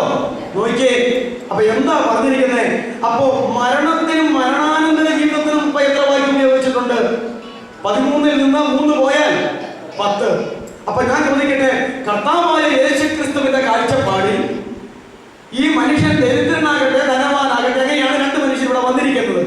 ഈ 2 മനുഷ്യരുടെ ഈ ലോക ജീവിതത്തിനും അവരുടെ മരണത്തിനും പരലോക ജീവിതവും തമ്മിൽ താരതമ്യം ചെയ്തപ്പോൾ എത്രയേ വിലയുള്ളൂ? 13-ൽ 3 ഈ ലോക ജീവിതത്തിൽ വിലയുള്ളൂ. എന്നാൽ ദൈവമക്കളായ നമ്മൾ പോലും ഏതാണ്ട് വലിയ വിലപ്പെട്ട കാര്യമാണെന്ന് ഓർത്തോണ്ടിരിക്കുന്നത് എവിടുത്തെ ജീവിതം? അതിങ്ങനെ വർദ്ധിച്ച് കിട്ടാനായിട്ട് എവിടെല്ലാം പോയാൽ ആയുസ് വർദ്ധിക്കാൻ സാധ്യതയുണ്ടോ അതെല്ലാം നമ്മൾ നോക്കി നടക്കുകയാണ്. സങ്കീർത്തനത്തിൽ ഒരു വാക്യമാണ്, 90 സങ്കീർത്തനത്തിൽ 70 സംവത്സരം ഏറെ ആയാൽ 80 സംവത്സരം ഉള്ള 1000 വർഷത്തോളം അടുത്ത് ജീവിച്ചിരുന്നത് ആദാമും ഹവ്വായും അവിടെ നിന്ന് കുറഞ്ഞു പോകുന്നുണ്ട്. സങ്കീർത്തനത്തിന്റെ കാലഘട്ടം വന്നപ്പോഴത്തേക്കും ആത്മാവിൽ സങ്കീർത്തനക്കാരൻ പറയുക, മനുഷ്യന്റെ ആയുസ് 70 സംവത്സരം ഏറെ ആയാൽ 80 സംവത്സരം. അത് അത്രയും നിൽക്കുകയാണ്. എന്നാൽ ഇപ്പോൾ തന്നെ കുറച്ചുകൂടിയൊക്കെ അങ്ങോട്ടും ഇങ്ങോട്ടും മാറ്റമുണ്ട്. ജനിക്കുന്നതിന് മുതൽ മനുഷ്യൻ മരിക്കുക. ഇങ്ങനെ കുറച്ച് വയസ്സ് വരെയൊക്കെ ഗിന്നസ് ബുക്കിലൊക്കെ ഉണ്ട് ഏറ്റവും കൂടുതൽ ജീവിച്ചിരുന്ന കാര്യം. നമ്മുടെ സാജു വർഗീസ് അച്ഛൻ്റെ അപ്പച്ചനൊക്കെ 103 വയസ്സായെന്ന് അവർ പറയുന്നത്. ആളിപ്പോൾ അമേരിക്കയ്ക്ക് പറഞ്ഞ് സുഖമായിട്ട് അവിടെ ഇരിക്കുന്നു. ഇതിന് മുമ്പ് ഒത്തിരി കാലത്ത് ചെല്ലാൻ പറഞ്ഞാൽ പോകുന്നത്. ഇപ്പൊ 103-ാം വയസ്സിന് അപ്പച്ചൻ അമേരിക്കയിൽ പോകണമെന്ന് മെഡിക്കൽ പരിശോധനകളെല്ലാം കഴിച്ച് ഓക്കെ, എല്ലാം ഓക്കെ. അവിടെ ചെന്നിട്ട് ഓക്കെ, ഭയങ്കര കൂടുതലാണ്. ഭയങ്കര അപ്പച്ചൻ ഓക്കെ, അവർക്ക് അവിടെ ഇരിക്കാൻ ദൈവം അനുഗ്രഹിക്കില്ല. അല്ലാതെ എന്നാ പറയണേ, സായുവച്ചന്റെ അപ്പച്ചൻ 103-ാം വയസ്സിൽ ജീവിച്ചിരിക്കുന്നു മാത്രമല്ല ഇപ്പൊ എങ്ങോട്ട് പറഞ്ഞ അവിടെ കഴിയുക. അപ്പൊ നോക്കി, ഇങ്ങനെയൊക്കെയുള്ള അനുഗ്രഹ ഈ ലോകത്തിൽ കിട്ടും. എങ്ങനെയൊക്കെ കിട്ടിയാലും ദൈവത്തിന്റെ കാഴ്ചപ്പാടിൽ ഒരു മനുഷ്യന്റെ ഈ ലോക ജീവിതത്തിന് അവന്റെ മരണത്തോടത്തോളം, അവന്റെ മരണത്തിന് ശേഷമുള്ള ജീവിതത്തോടത്തോളം വില ആരും കൊടുക്കുന്നില്ല. ദൈവം തമ്പുരാൻ കൊടുക്കുന്നില്ല എന്നുള്ള കാര്യം നമ്മൾ മനസ്സിലാക്കണം. അങ്ങനെ ആകുന്നു എങ്കിൽ ദൈവത്തിന് വില ലഭിക്കുമാറ് എങ്കിലും ഈ ലോക ജീവിതം നമ്മൾ കൈ പിടിപ്പിക്കേണ്ടതല്ലയോ? ഒരു മനുഷ്യൻ സർവ്വലോകവും നേടിയാലും തന്റെ ജീവൻ നഷ്ടമായാൽ അല്ലെങ്കിൽ തന്റെ ആത്മാവ് നഷ്ടമായാൽ അവൻ എന്ത് പ്രയോജനം? മറുപടി എന്താ? ഒത്തിരി പ്രയോജനം എന്നാണോ? ഒരു പ്രയോജനമില്ല. അതല്ലേ ചോദ്യത്തിന്റെ ഉത്തരം. ഒരു പ്രയോജനവും ഇല്ല എന്ന. അതുകൊണ്ട് 3 വാക്യമാണ് 2 മനുഷ്യരുടെ ഈ ലോക ജീവിതത്തിന് വേണ്ടി വെളിപ്പെടുത്തുവാൻ എന്റെ കർത്താവിന് പ്രസാദം തോന്നിയുള്ളൂ. ഇനി അതിൽ ഞാൻ ചോദിക്കട്ടെ, ഈ 2 വാക്യത്തിൽ ധനവാൻ എത്ര വാക്യം എടുത്തിട്ടുണ്ട്? ലാസറിന് എത്ര വാക്യം എടുത്തിട്ടുണ്ട്? ധനവാന് 1 വാക്യം, ലാസറിനോ 2 വാക്യം. അതെന്നാന്നറിയാവോ? സകല കുംഭാസും അനുഗ്രഹവും നടന്നവൻ ആര്? ധനവാൻ. പക്ഷെ മരിച്ചപ്പോ പുള്ളി എങ്ങോട്ടാ പോയത്? യാതനാ സ്ഥലത്തേക്ക്. യാതനാ സ്ഥലത്തേക്ക് പോകുന്നവന്റെ ജീവചരിത്രത്തിന് 1 വാക്യവും, പർദീസായിലേക്ക് പോകുന്നവന് എന്റെ കർത്താവ് 2 വാക്യവും എടുത്തിട്ടുണ്ട്. 3 പേർ, 2 പേരുടെ കൂട്ടിയല്ലേ 3 എന്ന് പറഞ്ഞത്. അതിൽ പാതാളത്തിലേക്ക് പോയവന്റെ ജീവചരിത്രം, ഈ ലോക ജീവചരിത്രം പറയാൻ എന്റെ കർത്താവ് 1 വാക്യം എടുത്തുള്ളൂ, 1 വചനം എടുത്തുള്ളൂ, 1 വാക്യം. എന്നാൽ ഈ ലോകത്തിൽ ഒന്നുമില്ലാത്തവനെങ്കിലും അബ്രാഹാമിന്റെ മടിയിലേക്ക് പോയ ലാസറിന്റെ ഈ ലോക ജീവിതത്തെ കുറിച്ച് പറവാൻ എന്റെ കർത്താവ് എത്ര വാക്യം എടുത്തു? 2 വാക്യം എടുത്തു. ഇത് നമ്മുടെ ബുദ്ധിയും യുക്തിയും ചേരുന്നതാണോ? മിക്കവാറും ഒരു പുസ്തകം മുഴുവൻ ആരുടെ ജീവിതമാണ് നമ്മൾ എഴുതിയാണ്? ധനവാന്റെ ജീവിതത്തെ എഴുതിയാണ്. ലാസറിന്റെ പറഞ്ഞു കഴിഞ്ഞാലോ ആരെഴുതാൻ പോകും? ഒരു ക്ലാസ്സില് ഒരു വാചകം കുറിച്ചെങ്കിലല്ലാതെ. അപ്പോഴേ ഈ പാതാളത്തിലേക്ക് പോകുന്നവനൊന്നും ഇവിടെ യാതൊരു പ്രസക്തിയുമില്ല സ്വർഗത്തിന്റെ മുമ്പിൽ കേട്ടോ.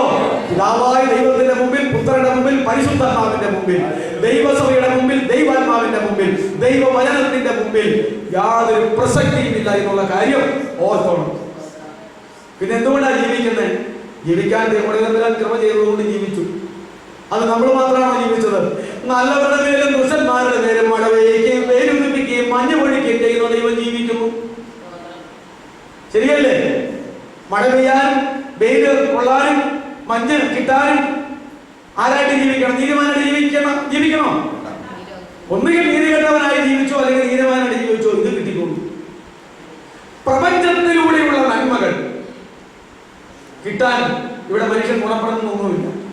അത് നിരീശ്വരവാദിക്കും ഈശ്വര വിശ്വാസിക്കും നന്മ ചെയ്യുന്നവരും തിന്മ ചെയ്യുന്നവരും ഒരുപോലെ ദൈവം തന്റെ സ്നേഹത്താൽ കൊടുത്തിരിക്കുക. ഞാൻ ഇന്ത്യയിൽ കാണാമെന്നുള്ള കണക്ക് കൊണ്ട്. അല്ലാതെ നമ്മുടെയൊക്കെ കുമ്പാസ് കൊണ്ടാണോ ഈ മഴ പെയ്യണത്? ആണോ വെയിൽ നിൽക്കണത്? ഇവിടെ ഒരു ദൈവവിശ്വാസി താമസിക്കുന്നു, ഇപ്പുറത്തൊരു നിരീശ്വരവാദി താമസിക്കുന്നു, ഇപ്പുറത്തൊരു ദൈവവേദന താമസിക്കുന്നു, ഇപ്പുറത്തൊരു ഹിന്ദു, ഇപ്പുറത്തൊരു മുസൽമാൻ. ഇങ്ങനെയൊക്കെയാ താമസം. ഇതെല്ലാം കൂടെ ഒരുമിച്ചല്ലേ കിട്ടുന്നത്. പലപ്പോഴും നമുക്ക് ആഗ്രഹമുണ്ട് ക്രിസ്ത്യാനികൾക്ക്. ചില സമയം വരുമ്പോൾ അക്രൈസ്തവർക്ക് ഇത് ഉണ്ടാകാതിരിക്കുകയും ക്രിസ്ത്യാനിക്ക് ഇത് ഉണ്ടാകുകയും ചെയ്താൽ ക്രിസ്ത്യാനിക്ക് ഒരു ഡിമാൻഡ് ഉണ്ടെന്ന്. ക്രിസ്ത്യാനിയും നാമധായ ക്രിസ്ത്യാനിയും നരകത്തിൽ പോകുമെന്നുള്ളതിനാൽ ദൈവമക്കൾക്ക് ഒരു കുംഭാസമുണ്ട്. എന്റെ വളർത്തിനകത്ത് മാത്രം ഇതൊന്നും പോയി ചാടിയെങ്കിൽ ഈ വെയിലും മഴയും മഞ്ഞും. അപ്പൊ പിന്നെ ഒന്ന് രക്ഷിക്കപ്പെട്ടവരുണ്ടോ നമ്മൾ പറയുമ്പോൾ? കണ്ടില്ല, നിനക്ക് മഴയുണ്ടോ, മഞ്ഞുണ്ടോ, വെയിലുണ്ടോ? അങ്ങനെ ചോദിക്കാൻ നാട് പൊങ്ങാത്ത വിധത്തിൽ നീതിമാന്റെ പേരും നീതി കെട്ടവരുടെ പേരും പാവികളുടെ പേരും ദുഷ്ടന്മാരുടെ പേരും നല്ലവരുടെ പേരും ഒരുപോലെ ഈ പ്രപഞ്ചത്തിലൂടെ മനുഷ്യരെ വച്ചിരിക്കുന്ന നന്മകൾ മുഴുവൻ സൗജന്യമായി ഒഴുകി കൊടുക്കുന്ന ദൈവത്തിന്റെ സ്നേഹത്തെ ഇന്ന് രാത്രികാലം എല്ലാവരും പറഞ്ഞ് ദൈവത്തെ മഹത്വപ്പെടുത്തിയെങ്കിൽ കൊള്ളായിരുന്നു. അതാ ദൈവത്തിന്റെ സ്നേഹം. ദൈവമില്ല എന്ന് പറയുന്നവൻ അവൻ എന്താ പറഞ്ഞത്? ദൈവം ഇല്ല. ദൈവം ഇല്ല എന്ന് പറഞ്ഞ വാചകം തന്നെ ദൈവം അനുവദിച്ച ശ്വാസം കൊണ്ടാണ് പറഞ്ഞത്. അല്ലേ? ദൈവം മൂക്കിൽ ഊതി കഴിഞ്ഞ ജീവശ്വാസം കൊണ്ട് തന്നെ പറയുകയാണ് ദൈവം ഇല്ല. ഇല്ല എന്ന് അതിനുപോലും എൻ്റെ ദൈവം കൃപയാൽ അനുവദിച്ചിരിക്കുന്നു. അതാ ദൈവത്തിന്റെ സ്നേഹം. ആകയാൽ ധനവാന്റെ ജീവിതത്തെ കുറിച്ച് പറവാൻ ഒരു വാക്യവും ലാസറിന്റെ ജീവിതത്തെ കുറിച്ച് പറവാൻ 2 വാക്യവും എടുത്തു. അത്രയേ ഉള്ളൂ.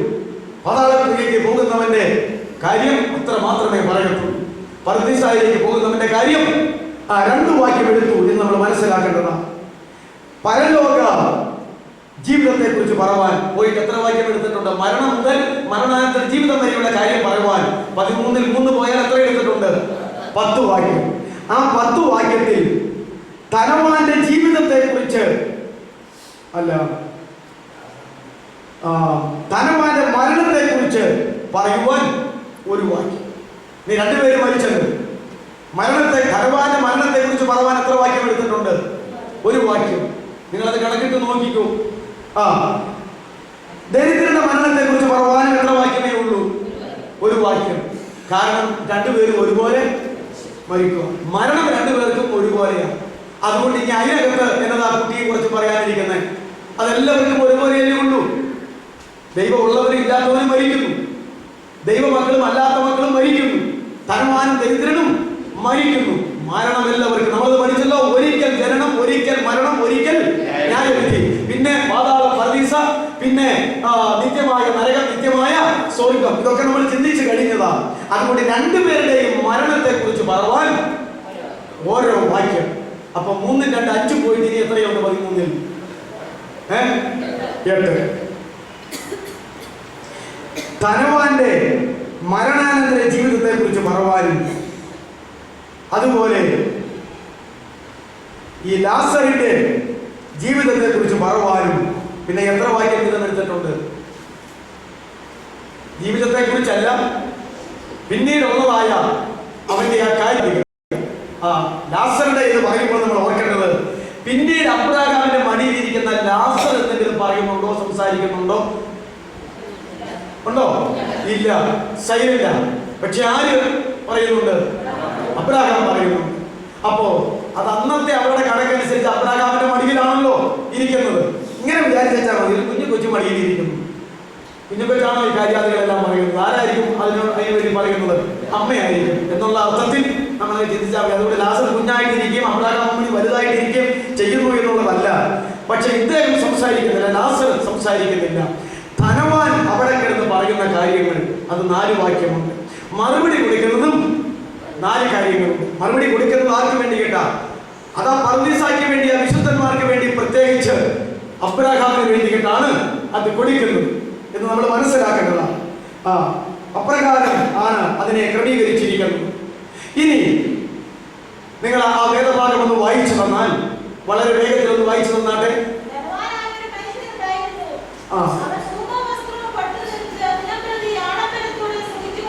മതി. ആ വേദഭാഗത്ത് എന്താ പറയുന്നത്? ധനവാനായ ഒരു മനുഷ്യനുണ്ടായിരുന്നു. അവന്റെ പേര് പറഞ്ഞു. പേര് കർത്താവിന് അറിയാൻ മേലെന്നാണോ? അല്ല. പാതാളത്തിൽ കിടക്കുന്നവന്റെ പേര് പറയാൻ എന്റെ കർത്താവിന്റെ നാക്കിന് ശക്തി. തെറ്റിദ്ധരിക്കരുത്. കർത്താവിന്റെ നാക്കിന് ശക്തി ഇല്ലാന്നല്ല, കർത്താവിന് ഇഷ്ടമല്ല. അവൻ അഡ്രസ് ഇല്ലാഞ്ഞിട്ടാണോ? അല്ല, അവന്റെ അഡ്രസ് എല്ലാവരും പറയുമായിരുന്നല്ലോ. പിന്നെ കർത്താവിന് ഒരു കാര്യത്തിൽ എനിക്ക് നന്ദിയുണ്ട്.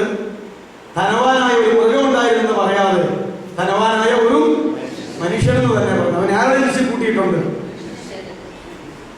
അതിന്റെ മൃഗം എന്ന് പറഞ്ഞപ്പോ ഹെരോദ രാജാവിനോട് കർത്താവ് നേരിട്ട് പറഞ്ഞ ആളുകളോട്, ഹെരോദ രാജാവ് 3-4 ദിവസമായി നിന്നെ തെരുതരെ അന്വേഷിക്കുന്നു. ആ കുറുക്കനോട് പോയി, ഞാൻ ഇന്നും നാളെയും പ്രവർത്തിച്ച് മറ്റന്നാൾ അങ്ങ് തീരുമെന്ന് പറഞ്ഞേരെ.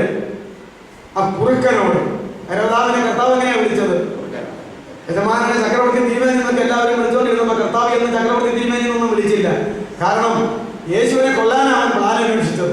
അപ്പോഴാ പറഞ്ഞേ, ആ കുറുക്കനോട് പറഞ്ഞ ഇന്നും നാളെയും ഞാനിവിടെ പ്രവർത്തിക്കും, അവനെ തടയാൻ പറ്റത്തില്ല, മറ്റന്നാൾ ഞാൻ തന്നെ അങ്ങ് മരിക്കും, അതിൽ നിന്ന് തടയാൻ എന്നെ പറ്റത്തില്ലെന്നങ്ങ് പറഞ്ഞേക്കാൻ. അപ്പൊ കുറുക്കൻ ഹെരോദാവിനെ വിളിച്ചല്ലോ. ഒന്നാമത്തെ ഭൂമിനേക സാമ്രാജ്യമായിരിക്കുന്ന ബാബിലോൺ സാമ്രാജ്യത്തിന്റെ 1ാമത്തെ ചക്രവർത്തിയായ നെബൂഖദ്നേസർ രാജാവ് പാപം ചെയ്ത് അഹങ്കരിച്ചപ്പോൾ 7 കൊല്ലം രാജസിംഹാസനത്തിൽ നിന്ന് ഇറക്കി മനുഷ്യനെ കാളയാക്കി മൃഗമാക്കി പുല്ല് തീറ്റിച്ചവനല്ലേ ഇവിടെ തമ്പുരാൻ? നെബൂഖദ്നേസറിനെ പുല്ല് തീറ്റിച്ചവനല്ലേ, കാളിയാക്കിയവനല്ലേ ഇവിടെ തമ്പുരാൻ? എന്നിട്ട് അവൻ അനുതാപം വന്നു കഴിഞ്ഞപ്പോൾ വീണ്ടും അവനെ മനുഷ്യനാക്കി സിംഹാസനത്തിൽ വീണ്ടും ഇരുത്തിയവനല്ലേ ഇവിടെ തമ്പുരാൻ? അല്ലേ? അതുകൊണ്ടാണ് ഞാൻ പറഞ്ഞത് അവനെ മൃഗമെന്ന് വിളിക്കാത്ത ഒരു വലിയ ഉപകാരം. ധനവാനായ ഒരു മനുഷ്യൻ അഡ്രസ് ചെയ്യുക. ആ ധനവാന്റെ ജീവിതത്തെ കുറിച്ച് എന്താ പറഞ്ഞിരിക്കുന്നത്? ധൂമ്ര വസ്ത്രവും പട്ടും. അതെവിടെ കിട്ടും? എനിക്കറിയാവുന്ന അന്നത്തെ കാലത്തെ ധൂമ്രവർണ്ണം വസ്ത്രം എന്ന് പറയുന്നതും പട്ടും എന്ന് പറയുന്നതും ഇന്നത്തെ ധൂമ്ര പട്ടുമൊന്നും അല്ല. ഇത്രയും വിചാരിച്ചാൽ മതി. ചക്രവർത്തിമാർക്കും അതുപോലെ രാജാക്കന്മാർക്കും പ്രഭുക്കന്മാർക്കും അവർക്ക് മാത്രം ഉപയോഗിക്കാൻ കഴിയുന്ന വസ്ത്രത്തിന്റെ പേരായത് ധൂമ്ര വസ്ത്രവും പട്ടും. അപ്പൊ ഇവനെ കോടീശ്വരനാണ് എന്നുള്ള കാര്യത്തിൽ വല്ല സംശയമുണ്ടോ? അപ്പോ അതാണ് ധൂമ്ര വസ്ത്രവും പട്ടും ധരിച്ചുകൊണ്ട്. അടുത്ത വാക്യം എങ്ങനെയാ? ദിനം പ്രതി, ഓരോ ദിവസവും ആഡംബരത്തോടെ സുഖിച്ചുകൊണ്ടിരുന്നു. ആ വാക്ക് തന്നെ ഉപയോഗിച്ചുകൊണ്ട് എനിക്ക് വളരെ സന്തോഷം. ദിനം പ്രതി ആഡംബരത്തോടെ സുഖിച്ചുകൊണ്ടിരുന്നു. ഇതാണ് അവന്റെ ജീവിതം. ഇതാണ് അവന്റെ ജീവിതം വെളിപ്പെടുത്തിയത്. ഇവന്റെ പേര് വെളിപ്പെടുത്തിയോ? ഇല്ല. ഇവന്റെ ജീവിതം ഇപ്രകാരമായിരുന്നു. അപ്പൊ ഇവന് എന്തോരം കോടീശ്വരനാണല്ലോ, മനസ്സിലായല്ലോ അല്ലേ? പക്ഷെ ഇവനേക്കാൾ കോടീശ്വരനായിരുന്നു അബ്രാഹാം, ഇസ്ഹാക്ക്, യാക്കോബ്. അവരെന്നാ ചെയ്തേ? അബ്രാഹാം തന്റെ സന്താനങ്ങളായിരിക്കുന്ന ഇസഹാക്കിനോടും വാഗ്ദത്തത്തിന് അവകാശികളായ തന്റെ മക്കളായ ഇസ്ഹാക്കിനോടും യാക്കോബിനോടും കൂടെ കനാൻ ദേശത്ത് പാലും തേനും ഒഴുകുന്ന കനാൻ ദേശത്ത് കൂടാരങ്ങളിൽ പാർത്തുകൊണ്ട് ദൈവം കൽപ്പനയായി ശില്പിയായി നിർമ്മിച്ചിരിക്കുന്നതും അടിസ്ഥാനമുള്ളതുമായ സ്വർഗീയ നഗരത്തിന് വേണ്ടി ക്ഷമയോടെ കാത്തിരിക്കുക മാത്രമല്ല നിത്യേന, അത് പറയാനാ, ഓരോ ദിവസവും തങ്ങൾ ഈ ഭൂമിയിൽ അന്യരും പരദേശികളുമാകുന്നു ഉയർന്ന് ലോകത്തോടേക്ക് പറഞ്ഞുകൊണ്ടിരുന്നു. ഞങ്ങൾ ഈ ഭൂമിയിൽ അന്യരും പരദേശികളുമാണ്. അതുകൊണ്ട് ഇവിടെ സ്ഥിരമായി ഒരു വീട് പണിയാൻ ആരും ഉണ്ടാക്കിയില്ല. അബ്രാഹാം ഉണ്ടാക്കിയില്ല. മരിക്കുന്നിടം വരെ അബ്രാഹാം മരിക്കുന്നിടം വരെ എവിടെയാ പാർത്തുകൊണ്ടിരുന്നത്? കൂടാരങ്ങളിൽ പാർത്തുകൊണ്ടിരുന്നു. പക്ഷെ തനിക്ക് എന്ത് അവകാശമായി കിട്ടി?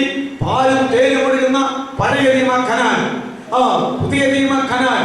പുതിയ നിയമ കനാനിൽ യഹൂദ്യ, ശമരിയ, ഗലീല എന്ന് പറയുന്ന ഒരു ചെറിയ സ്റ്റേറ്റ്, 3 ജില്ലകളുള്ള ഒരു ചെറിയ സ്റ്റേറ്റ് അന്നും ഇന്നും. അതാ കനാൻ. അതിന്റെ ഇപ്പോഴത്തെ പേര് പാലസ്തീൻ. പക്ഷെ അത് പൂർണ്ണമായിട്ടില്ല.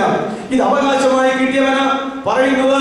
പാലും തേനും ഒഴുകുന്ന നാട്ടിലുള്ളവനാ പറയുന്നത്, ഞാൻ കൂടാരങ്ങളിൽ പാർക്കുകയാണ്. എനിക്ക് ഈ ഭൂമി ദൈവം ദാനമായി തന്നു, അതുകൊണ്ട് ഞാൻ ഇവിടെ കിടക്കുക. പക്ഷെ എനിക്കിത് ആവശ്യമില്ല. എനിക്ക് ഏതാ വേണ്ടത്? വരാനിരിക്കുന്ന ദൈവം ശില്പിയായി നിർമ്മിച്ച അടിസ്ഥാനമുള്ള സ്വർഗീയ നഗരം മതി എനിക്ക്. ഞാൻ അതും ആ പ്രത്യാശയിൽ ഇവിടെ ഇരിക്കുന്നു. അതുകൊണ്ട് ഞാൻ മാത്രമല്ല, എന്റെ മക്കൾ സുഖിക്കട്ടെ എന്ന് വിചാരിച്ചില്ല. ഞാൻ എന്റെ മകനായ ഇസ്ഹാക്കിനോടും അവന്റെ കൊച്ചുമകനായ യാക്കോബിനോടും കൂടെ കൂടാരങ്ങളിൽ പാർത്തുകൊണ്ട് ഞങ്ങൾ ഈ ഭൂമിയിൽ വെറും അന്യരും പരദേശികളുമാകുന്നു എന്ന് ദൈവത്തോടേക്ക് പറഞ്ഞു. ദൈവത്തിന് അറിയാമല്ലേ? ഭൂമിയിലുള്ള മറ്റു മനുഷ്യരോട് ഏറ്റു പറഞ്ഞുകൊണ്ട് വിശ്വാസത്തോടെ മരിച്ചു. അതാ എഴുതിയിരിക്കുന്നത്. അവർ വിശ്വാസത്തോടെ മരിച്ചു എന്നാണ്. ഈ അബ്രാഹാം സകലത്തിലും ധനികനായിരുന്നു. അതുകൊണ്ട് ഇന്നാ പിടിച്ചോടെ അബ്രാഹാമിന്റെ അനുഗ്രഹം എന്ന് പറഞ്ഞപ്പോൾ നടക്കുന്നു. അബ്രാഹാം സകലത്തിലും ധനികനായിരുന്നു. പക്ഷെ പാർത്തത് ഏതിനകത്താണ്? കൂടാരത്തിനകത്ത്. അതുകൊണ്ട് ദൈവം അബ്രാഹാമിന്റെ അനുഗ്രഹം മേടിക്കാൻ പോകണ്ട, നമ്മുടെ ഉള്ള വീട് കാലിയാക്കേണ്ടത്.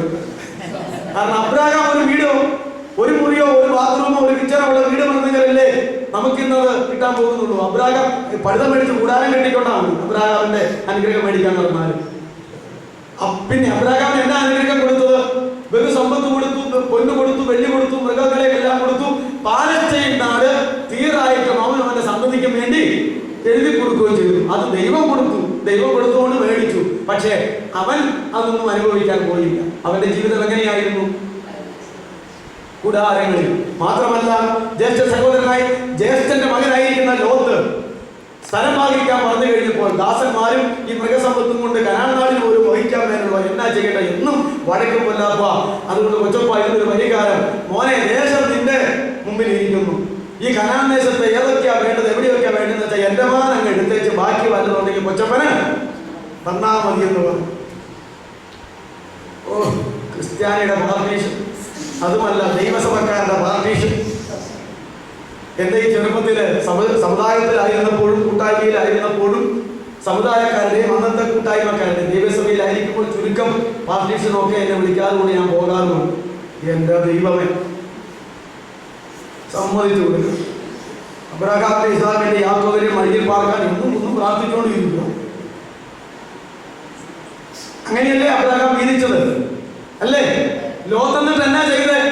നീരോട്ടമുള്ള ദേശം മുഴുവൻ ആരെടുത്തോണ്ട് പോയി?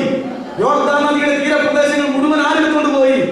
ലോത്ത് എടുത്തോണ്ട് പോയി. ബാക്കിയുള്ള നീരോട്ടമില്ലാത്ത ഫലഭൂയിഷ്ടമല്ലാത്ത സ്ഥലങ്ങളിൽ ആർക്ക് കൊടുത്തു? അബ്രഹാമിന് കൊടുത്തു. ആ പാർട്ടീഷൻ നടത്തിയതിൽ ദൈവം പ്രസാദിച്ച് ലോത്ത് പോയി കഴിഞ്ഞു. അപ്പം തന്നെ യഹോവ അവിടെ ഇറങ്ങി വന്നു. ആ പാർട്ടീഷൻ പ്രസാദിച്ചുകൊണ്ട് അബ്രഹാമെ പാർട്ടീഷൻ കഴിഞ്ഞു ദൈവമേ, എന്റെ പാർട്ടീഷനെ എനിക്ക് ഇഷ്ടപ്പെട്ടു. വാ, ഏറ്റവും പൊക്കമുള്ള കുന്നിൽ കയറ്റി നിർത്തിയിട്ട് വടക്കോട്ട് നോക്കണം, തെക്കോട്ട് നോക്കണം, കിഴക്കോട്ട് നോക്കണം, പടിഞ്ഞാറോട്ട് നോക്കണം. അബ്രഹാം ഇറങ്ങി ഒരു നോട്ടം. നിന്റെ കണ്ണുകൊണ്ട് കണ്ടെത്താവുന്നിടത്തോളം സ്ഥലം ഞാൻ നിനക്കും നിന്റെ സന്തതിക്കും അവകാശമായി ഇതാ വീണ്ടും തന്നിരിക്കുന്നു. ആ ഒരു ഭാഗത്തേക്ക് നോക്കിയപ്പോൾ ഇവന് കണ്ണിന് കീഴിൽ ആരുണ്ട്? യോർദാന്റെ നീരൊഴുക്കുള്ള പ്രദേശവും ലോത്തും ഭാര്യയും മക്കളും മൃഗങ്ങളും എല്ലാം അവിടെ കിടപ്പുണ്ട്. അതിന് മുകളിലേക്കിടെ ആരോട് നോക്കാൻ പറഞ്ഞത്? അബ്രഹാമിനോട് നോക്കാൻ പറഞ്ഞത്. അവസാനം തീയും ഗന്ധവും കത്തുന്ന ഗന്ധവും തീയും ഇറക്കി സോദോം ഗൊമോറയെ കത്തിച്ചപ്പോൾ ദൈവദൂതൻ വന്ന് വലിച്ചാടിച്ച് ഇറക്കി വിട്ടത് കൊണ്ട് ലോത്തിന് നമുക്കൊക്കെ ജീവൻ കിട്ടി. മറ്റവൾ ഇന്നും അവിടെ മിസ്സസ് ലോത്ത് അവിടെ കിടപ്പുണ്ട്, നിപ്പുണ്ട്. കാശുണ്ടെങ്കിൽ പോയി കാണാം. ആ തൂണും എന്നാ തൂണ 50 തൂണ് അത് അവിടെ ഉണ്ടെന്നാ പറയുന്നത്. അപ്പോ ഞാൻ പറഞ്ഞത്, ഈ പാർട്ടീഷനിൽ ആര് പ്രസാദിച്ചു? പ്രിയപ്പെട്ട ഒരു വിഷയത്തിലേക്ക് മടങ്ങി വരാം. ഈ ധനവാൻ അബ്രഹാം പോലും ഇങ്ങനെ ജീവിച്ചപ്പോൾ അബ്രഹാമിന്റെ മകനായിരിക്കണം. ചിലർ വരുമ്പോ പറയും അബ്രഹാം പിതാവേ എന്നാണ് വിളിക്കുന്നത്. ഞാൻ ഓർത്തു അബ്രഹാം ഇഷ്ടപ്പെടുന്നില്ല എന്ന്. അബ്രഹാം തിരിച്ചു വിളിച്ചത് മകനേ എന്നാ. അപ്പൊ ആരാ ആള്? അബ്രഹാമിന്റെ പാരമ്പര്യത്തിൽപ്പെട്ടവരാ. അബ്രഹാമിൽ കൂടെ ദൈവം വിളിച്ചെടുത്ത ജാതിയിൽപ്പെട്ടവരാ, യഹൂദന്മാരാ, അല്ലേ? കർത്താവിന്റെ സ്വന്തം ജാതിയാ, സ്വജാതിയാ ഇവര്. അല്ലെങ്കിൽ അങ്ങനെ വിളിക്കാൻ പറ്റുമോ? അല്ലെങ്കിൽ മറുപടി മകനെ വിളിക്കോ? അപ്പേ അബ്രഹാം പിതാവായാലും ഇവന് മകനായാലും ഈ പിതൃപുത്ര ബന്ധമൊന്നും ഭാവി ജീവിതത്തെ ബാധിക്കത്തില്ല കേട്ടോ. അബ്രഹാം അവിടെ ഇരിക്കുന്നു എന്ന് വിചാരിച്ച് താഴെ കിടന്ന കൊച്ചുമക്കൾ എല്ലാം കൂടെ അപ്പ രക്ഷിക്കണേ എന്ന് പറഞ്ഞാൽ ഒന്നും അപ്പനെ രക്ഷിക്കാൻ പറ്റത്തില്ല. ഓർത്തോണം, ആ വിളിയൊക്കെ വളരെ ശരിയാണ്. ധനവാന്റെ ജീവിതം നിത്യേന ആഡംബരത്തോടെ സുഖിച്ചുകൊണ്ടിരുന്നു. ഒരു ക്രിസ്ത്യാനി, ഒരു ദൈവ പൈതൽ തന്റെ ഈ ലോക ജീവിതത്തെ ക്രമീകരിക്കേണ്ടത് വളരെ ആവശ്യമാണ്. അബ്രഹാം ഇങ്ങനെ ചെയ്തപ്പോൾ അബ്രഹാമിന്റെ മകനായിരിക്കുന്ന ഈ ധനവാൻ എങ്ങനെ ജീവിച്ചു എന്നുള്ളതാ ദൈവം വിലയിരുത്തിയത് കേട്ടോ. എന്നിട്ട് അടുത്ത വാക്യം വായിച്ചാട്ടെ.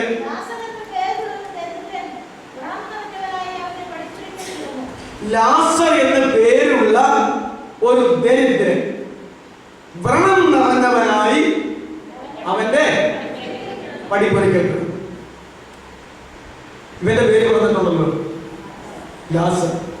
അതെന്താ അവന്റെ പേര് പറഞ്ഞത്? അവന്റെ പേര് സ്വർഗത്തിൽ എഴുതി വെച്ചിട്ടുണ്ട്, അതുകൊണ്ടാണ് പറഞ്ഞത്. അവന്റെ പേരെന്നാ?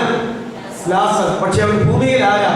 ലാസർ എന്ന ദരിദ്രൻ. ഭൂമിയിൽ അവൻ ദരിദ്രനാണ്. മാത്രമല്ല ആകപ്പാടെ ഒരു ശരീരമേ ഉള്ളൂ. അതുകൊണ്ട് എങ്ങനെയിരിക്കുന്നു? വ്രണങ്ങൾ നിറഞ്ഞവനായിരിക്കുന്നു. മോശയും പ്രവാചകന്മാരും അതിനെ ഉണ്ടായിരുന്നിട്ടും ഒത്തിരി അത്ഭുതവും അടയാളവും നടത്തിയിട്ട് ഇസ്രായേൽക്കാരെ വിടിവിച്ച് തന്നെ എത്ര അത്ഭുതം കൊണ്ടാ? 10 അത്ഭുതങ്ങൾ ചെയ്തു. 10ാമത്തെ അത്ഭുതമായ കടിഞ്ഞൂർ സമകാലം കൊണ്ടല്ലേ വിടിവിച്ചത്.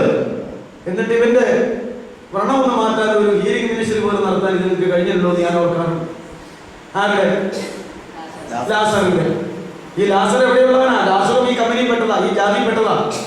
ഒരുത്തരങ്ങെ ആയിപ്പോയെന്നല്ലേ ഉള്ളൂ, ശരിയല്ലേ? അതെ. അപ്പൊ ലാസർ എന്ന ഒരു ദരിദ്രൻ അവന്റെ പർദീസായിലേക്ക് പോയ, അബ്രഹാമിന്റെ മടിയിലേക്ക് പോയ അവൻ ഈ ലോകത്തിൽ ദരിദ്രനായിരുന്നെങ്കിലും ശരീരം മാത്രം ഉണ്ടായിരുന്നുള്ളൂ, ബാക്കി ഒന്നുമില്ലെങ്കിലും അത് വ്രണം കൊണ്ട് നിറഞ്ഞിട്ട് പോലും അവന്റെ പേരെവിടെയുണ്ട്? ജീവന്റെ പുസ്തകമായിരിക്കുന്ന വേദപുസ്തകത്തിലുണ്ട്. ഇതിനകത്ത് വരാൻ കാരണം അവന്റെ പുസ്തകം, അവന്റെ പേര് എവിടെയുണ്ട്? ജീവന്റെ പുസ്തകത്തിലുണ്ട്. അത് അവിടെ എഴുതിയ കർത്താവ് തന്നെയാണ് ഇവിടെ വന്ന് ഈ ചരിത്രം പറഞ്ഞത്. അതുകൊണ്ട് ആത്മാവിത് ഇപ്രകാരം രേഖപ്പെടുത്തിയിരിക്കുന്നു. അവന്റെ പേര് ഉണ്ട്. ജീവപുസ്തകത്തിൽ പേരെഴുതി കാണാത്ത എവരെയും തീപ്പൊയ്കയിൽ തള്ളിയിടും. ഒരിക്കൽ മോശ പ്രാർത്ഥിച്ചു, ഈ ഇസ്രായേൽ ജനത്തെ അനുഗ്രഹിച്ചില്ലെങ്കിൽ എന്റെ പേര് ജീവന്റെ പുസ്തകത്തിൽ നിന്ന് മായ്ച്ചു കളഞ്ഞേരെ. ദൈവം വിഷമിച്ചു പോയില്ല. മോശയുടെ പേര് ജീവപുസ്തകത്തിൽ നിന്ന് മായ്ച്ചു നരകത്തിലേക്ക് ഒന്നുകിൽ വിടണം നാമം പറയണം, അല്ലെങ്കിൽ ഇസ്രായേൽക്കാരെ അനുഗ്രഹിക്കണം നാമം. ദൈവം അടുത്തിട്ട് അവസാനം ഉണ്ടായിരുന്നു. ഇവന്റെ പേര് മായ്ച്ചു നരകത്തിലേക്ക് വിടാൻ പറ്റുമോ? അവന്റെ എന്താ പറയുന്നത്? നീ എന്നെ അനുഗ്രഹിച്ചല്ലാതെ ഞാൻ നിന്നെ വിടുകയില്ലെന്ന് പറഞ്ഞ് യാക്കോബ് പറഞ്ഞ പോലെയാ പറയണത്. ഇവരെ അനുഗ്രഹിച്ചല്ലാതെ ഞാൻ നിന്നെ വിടില്ല, അല്ലട വന്നു കൂടിയത്. അല്ലാതെ വേറെ ആഗ്രഹം കൊണ്ടൊന്നുമല്ല. പക്ഷെ അത് ആഗ്രഹിച്ചെങ്കിലും നടന്നോ? ആഗ്രഹിച്ചെന്നല്ലാതെ ആഗ്രഹിച്ച് തിന്നുന്നുണ്ടോ? ഇല്ല, ആഗ്രഹിച്ചേ ഉള്ളൂ. അതിനു വേണ്ടിയിട്ട് അവിടെ വന്ന് കിടന്നത്. എന്തിന്? ഒരു കഷണം അപ്പം കിട്ടാൻ. അതെവിടെ നിന്ന്? അവന്റെ മേശയിൽ നിന്ന് വീഴുന്ന ഉച്ഛിഷ്ടങ്ങൾ കൊണ്ട് ജീവിക്കാൻ വേണ്ടി അവിടെ ആഗ്രഹിച്ചു വന്നതാണ്. അടുത്തത് പിന്നെ ആ കൂട്ടുകൂടാനും ആശ്വസിപ്പിക്കാനുള്ളത് ആരാ? നായ്ക്ക്. അത് വളരെ ഈ പട്ടി നയിക്കാറുണ്ടല്ലോ, പഴുത്ത് ചൊറിഞ്ഞു പറഞ്ഞിരിക്കുന്നിടത്ത് ഈ പട്ടി നയിക്കാൻ വളരെ രസമാണ്. ഞാനത് അനുഭവിച്ചിട്ടുള്ളത് കന്നുകാലികൾക്ക് വെള്ളം കൊടുത്തപ്പോൾ പിണ്ണാക്ക് തവ് ഉപ്പൊക്കെ ഇട്ട് ഈ വെള്ളം കൊടുക്കുമായിരുന്നു അപ്പൻ്റെ കൂടെ. അങ്ങനെ വെള്ളം കൊടുത്തു കഴിയുമ്പോൾ ഇത് നക്കി തിന്നുമ്പോൾ നമ്മുടെ കയ്യിലേക്ക് ഈ കാളയുടെ അയ്യോ എന്നാ. അപ്പോൾ ഈ കൊതുകും കടിച്ച് ചൊറിഞ്ഞോണ്ടിരുന്ന ഒരിടയ്ക്ക് 2-3 നക്കൽ വന്നപ്പോൾ എന്തൊരു സുഖമെന്നറിയുമോ? ഈ അരം ഭയങ്കര അരമാണ് ഇത് കഴിയും. ശരി, അനുഭവം എനിക്കറിയാം. ഞാൻ ഇതിനൊക്കെ വളർത്തിയിട്ടുള്ളതും വെള്ളം കൊടുത്തിട്ടുള്ളതും കാളക്കൂട്ടാനൊക്കെ പഠിച്ചിട്ടുള്ളതും ഒരു കൊല്ലം കൊണ്ട്. അപ്പോൾ അന്നേരം ഈ സുഖം മനസ്സിലായി. എന്തിനാ ഇവിടെ ചൊറിച്ചിൽ പറഞ്ഞുകൊണ്ടെങ്കിൽ അല്ലെങ്കിൽ തൊലി പോകും. അപ്പൊ ഈ ഒരു സുഖം അനുഭവിച്ചത് എങ്ങനെയാണ്? ലാസർ തന്റെ ജീവിതത്തിൽ ഒരു സുഖം അനുഭവിച്ചത് ചീഞ്ഞ നാരി കുളിതരിച്ചിരിക്കുന്ന തന്റെ വ്രണങ്ങളിൽ വഴിയെ പോകുന്ന പട്ടി വന്ന് നക്കി തുടയ്ക്കുമ്പോൾ ഒരു നേഴ്സ് ഒരു രോഗിയെ ശുശ്രൂഷിക്കുന്ന സുഖം അപ്പോഴാ അവൻ എടുത്തിട്ടുണ്ട്. ഇതല്ലേ അവന്റെ അവസ്ഥ? എന്റെ കർത്താവ് നമ്മ പറഞ്ഞതാണോ? അതിശോക്തി പറഞ്ഞതാണോ? വള്ളിപ്പുള്ളി തെറ്റത്തില്ല. ഇതായിരുന്നു അവന്റെ ജീവിതത്തിന്റെ അവസ്ഥ.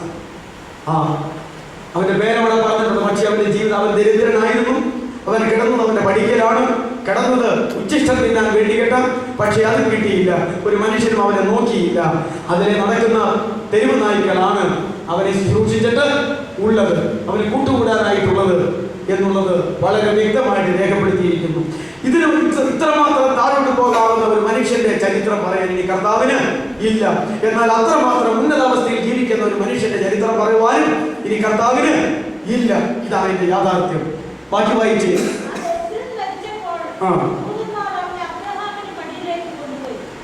ദരിദ്രൻ ആദ്യം മരിച്ചത്.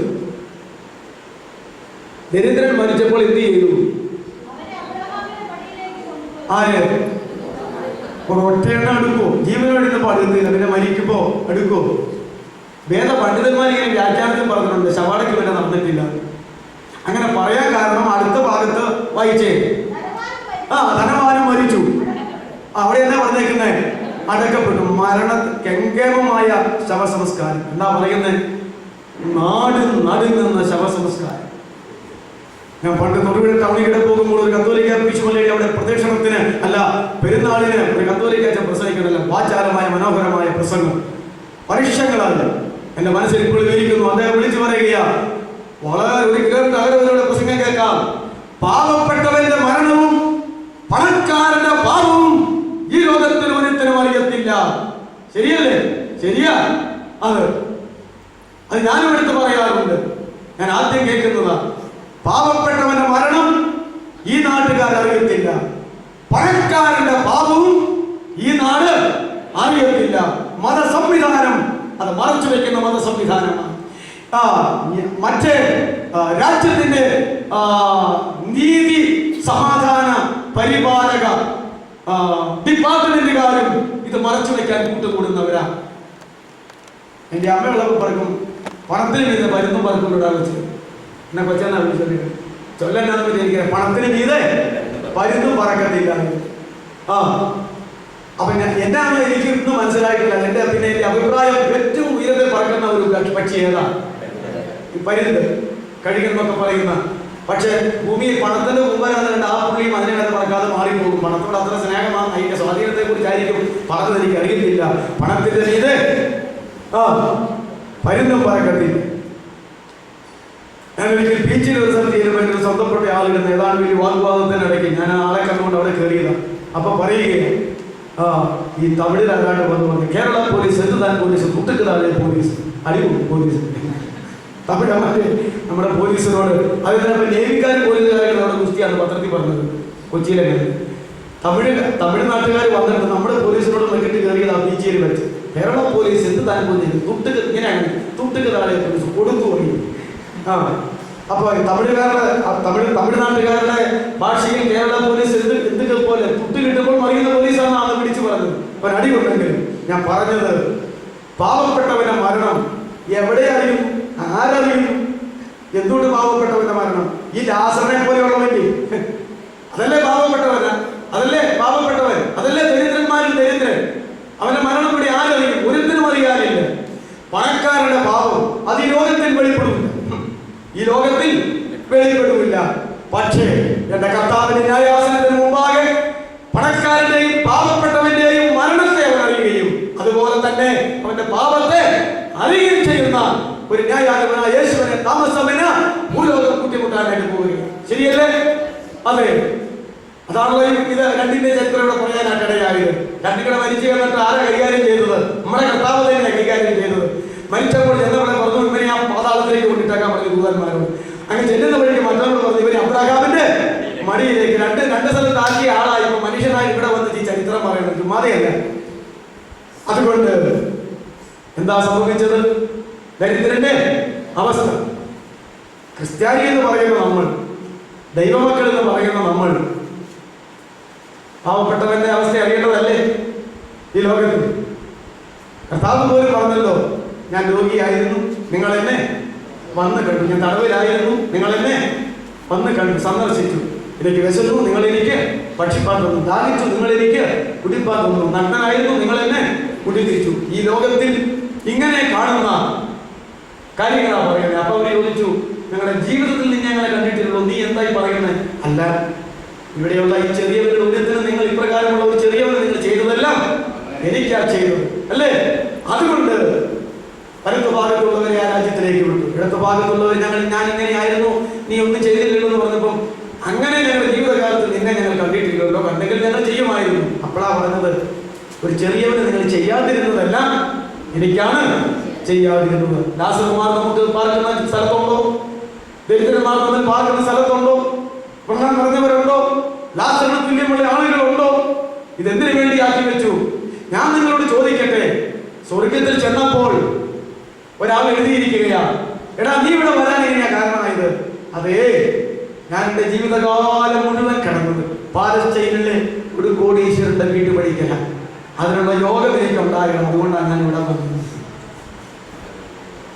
ധനവാനോട് ചോദിച്ചു, നീ എന്നാണ് ഇവിടെ വരാൻ കാരണം? ഞാനുള്ള പറഞ്ഞത്, അതെ, എന്റെ ബംഗ്ലാവിന്റെ പണിക്ക് പാലസ്തീൻ നാട്ടിലേക്കും ഒരു ദരിദ്രവാസി കിടന്നു, ഒരു ദരിദ്രൻ കിടന്നു. പക്ഷേ എന്റെ ജീവിതകാലത്ത് അവനോട് ഒരു നല്ല മനസ്സ് കാണിക്കാൻ എനിക്ക് ഇടയായില്ല, അതുകൊണ്ട് ഇവിടെ വന്നു. അത് വചനത്തിൽ അങ്ങനെയല്ല, വചനത്തിൽ വേറെ പറഞ്ഞിട്ടുണ്ട്. താഴത്തേക്ക് വരുമ്പോൾ ഇത് ഒരു എഴുത്തുകാരൻ എഴുതിയിരിക്കുകയാണ്, സ്വല്പം വിലയുള്ള കാര്യമാണ് എഴുതിയത്. ഇവൻ അഭിമാനിക്കാൻ ഒരൊറ്റ കാര്യമുള്ളൂ, ഞാൻ ഈ നാളെല്ലാം ഭൂമിയിൽ കിടന്നത് ഇവിടുത്തെ വലിയ കോടീശ്വരന്റെ പരിവാദത്തിന്. കിടന്ന കാര്യം ഇവിടെ വേറെ എഴുതി വെച്ചിട്ടുണ്ട്, അവസ്ഥ എന്നായിരുന്നു. മറ്റവൻ എന്തുകൊണ്ട് നരകത്തിൽ പോയി? അവന്റെ പടിവാതിക്കൽ ഇത്രയും മനുഷ്യൻ കിടന്നത് ഇവനാണ്. അവനൊരു പരീക്ഷയും ഇവനൊരു പരീക്ഷയുമായിരുന്നു. അവനൊരു ശുദ്ധീകരണവും ഇവനൊരു ശുദ്ധീകരണവുമായിരുന്നു കേട്ടോ. ദൈവമക്കൾ ഇത്രയും ഓർത്തേച്ചാൽ മതി. എന്തിനീ രണ്ട് വിഭാഗക്കാർ ഇങ്ങനെ വെച്ചിരിക്കുന്നു? ഇത് പരസ്പരമുള്ള ശുദ്ധീകരണത്തിനും പരസ്പരമുള്ള പരിശോധനയ്ക്കും വേണ്ടിയിട്ട് ദൈവം ഇവിടെ വെച്ചിരിക്കുകയാണ്.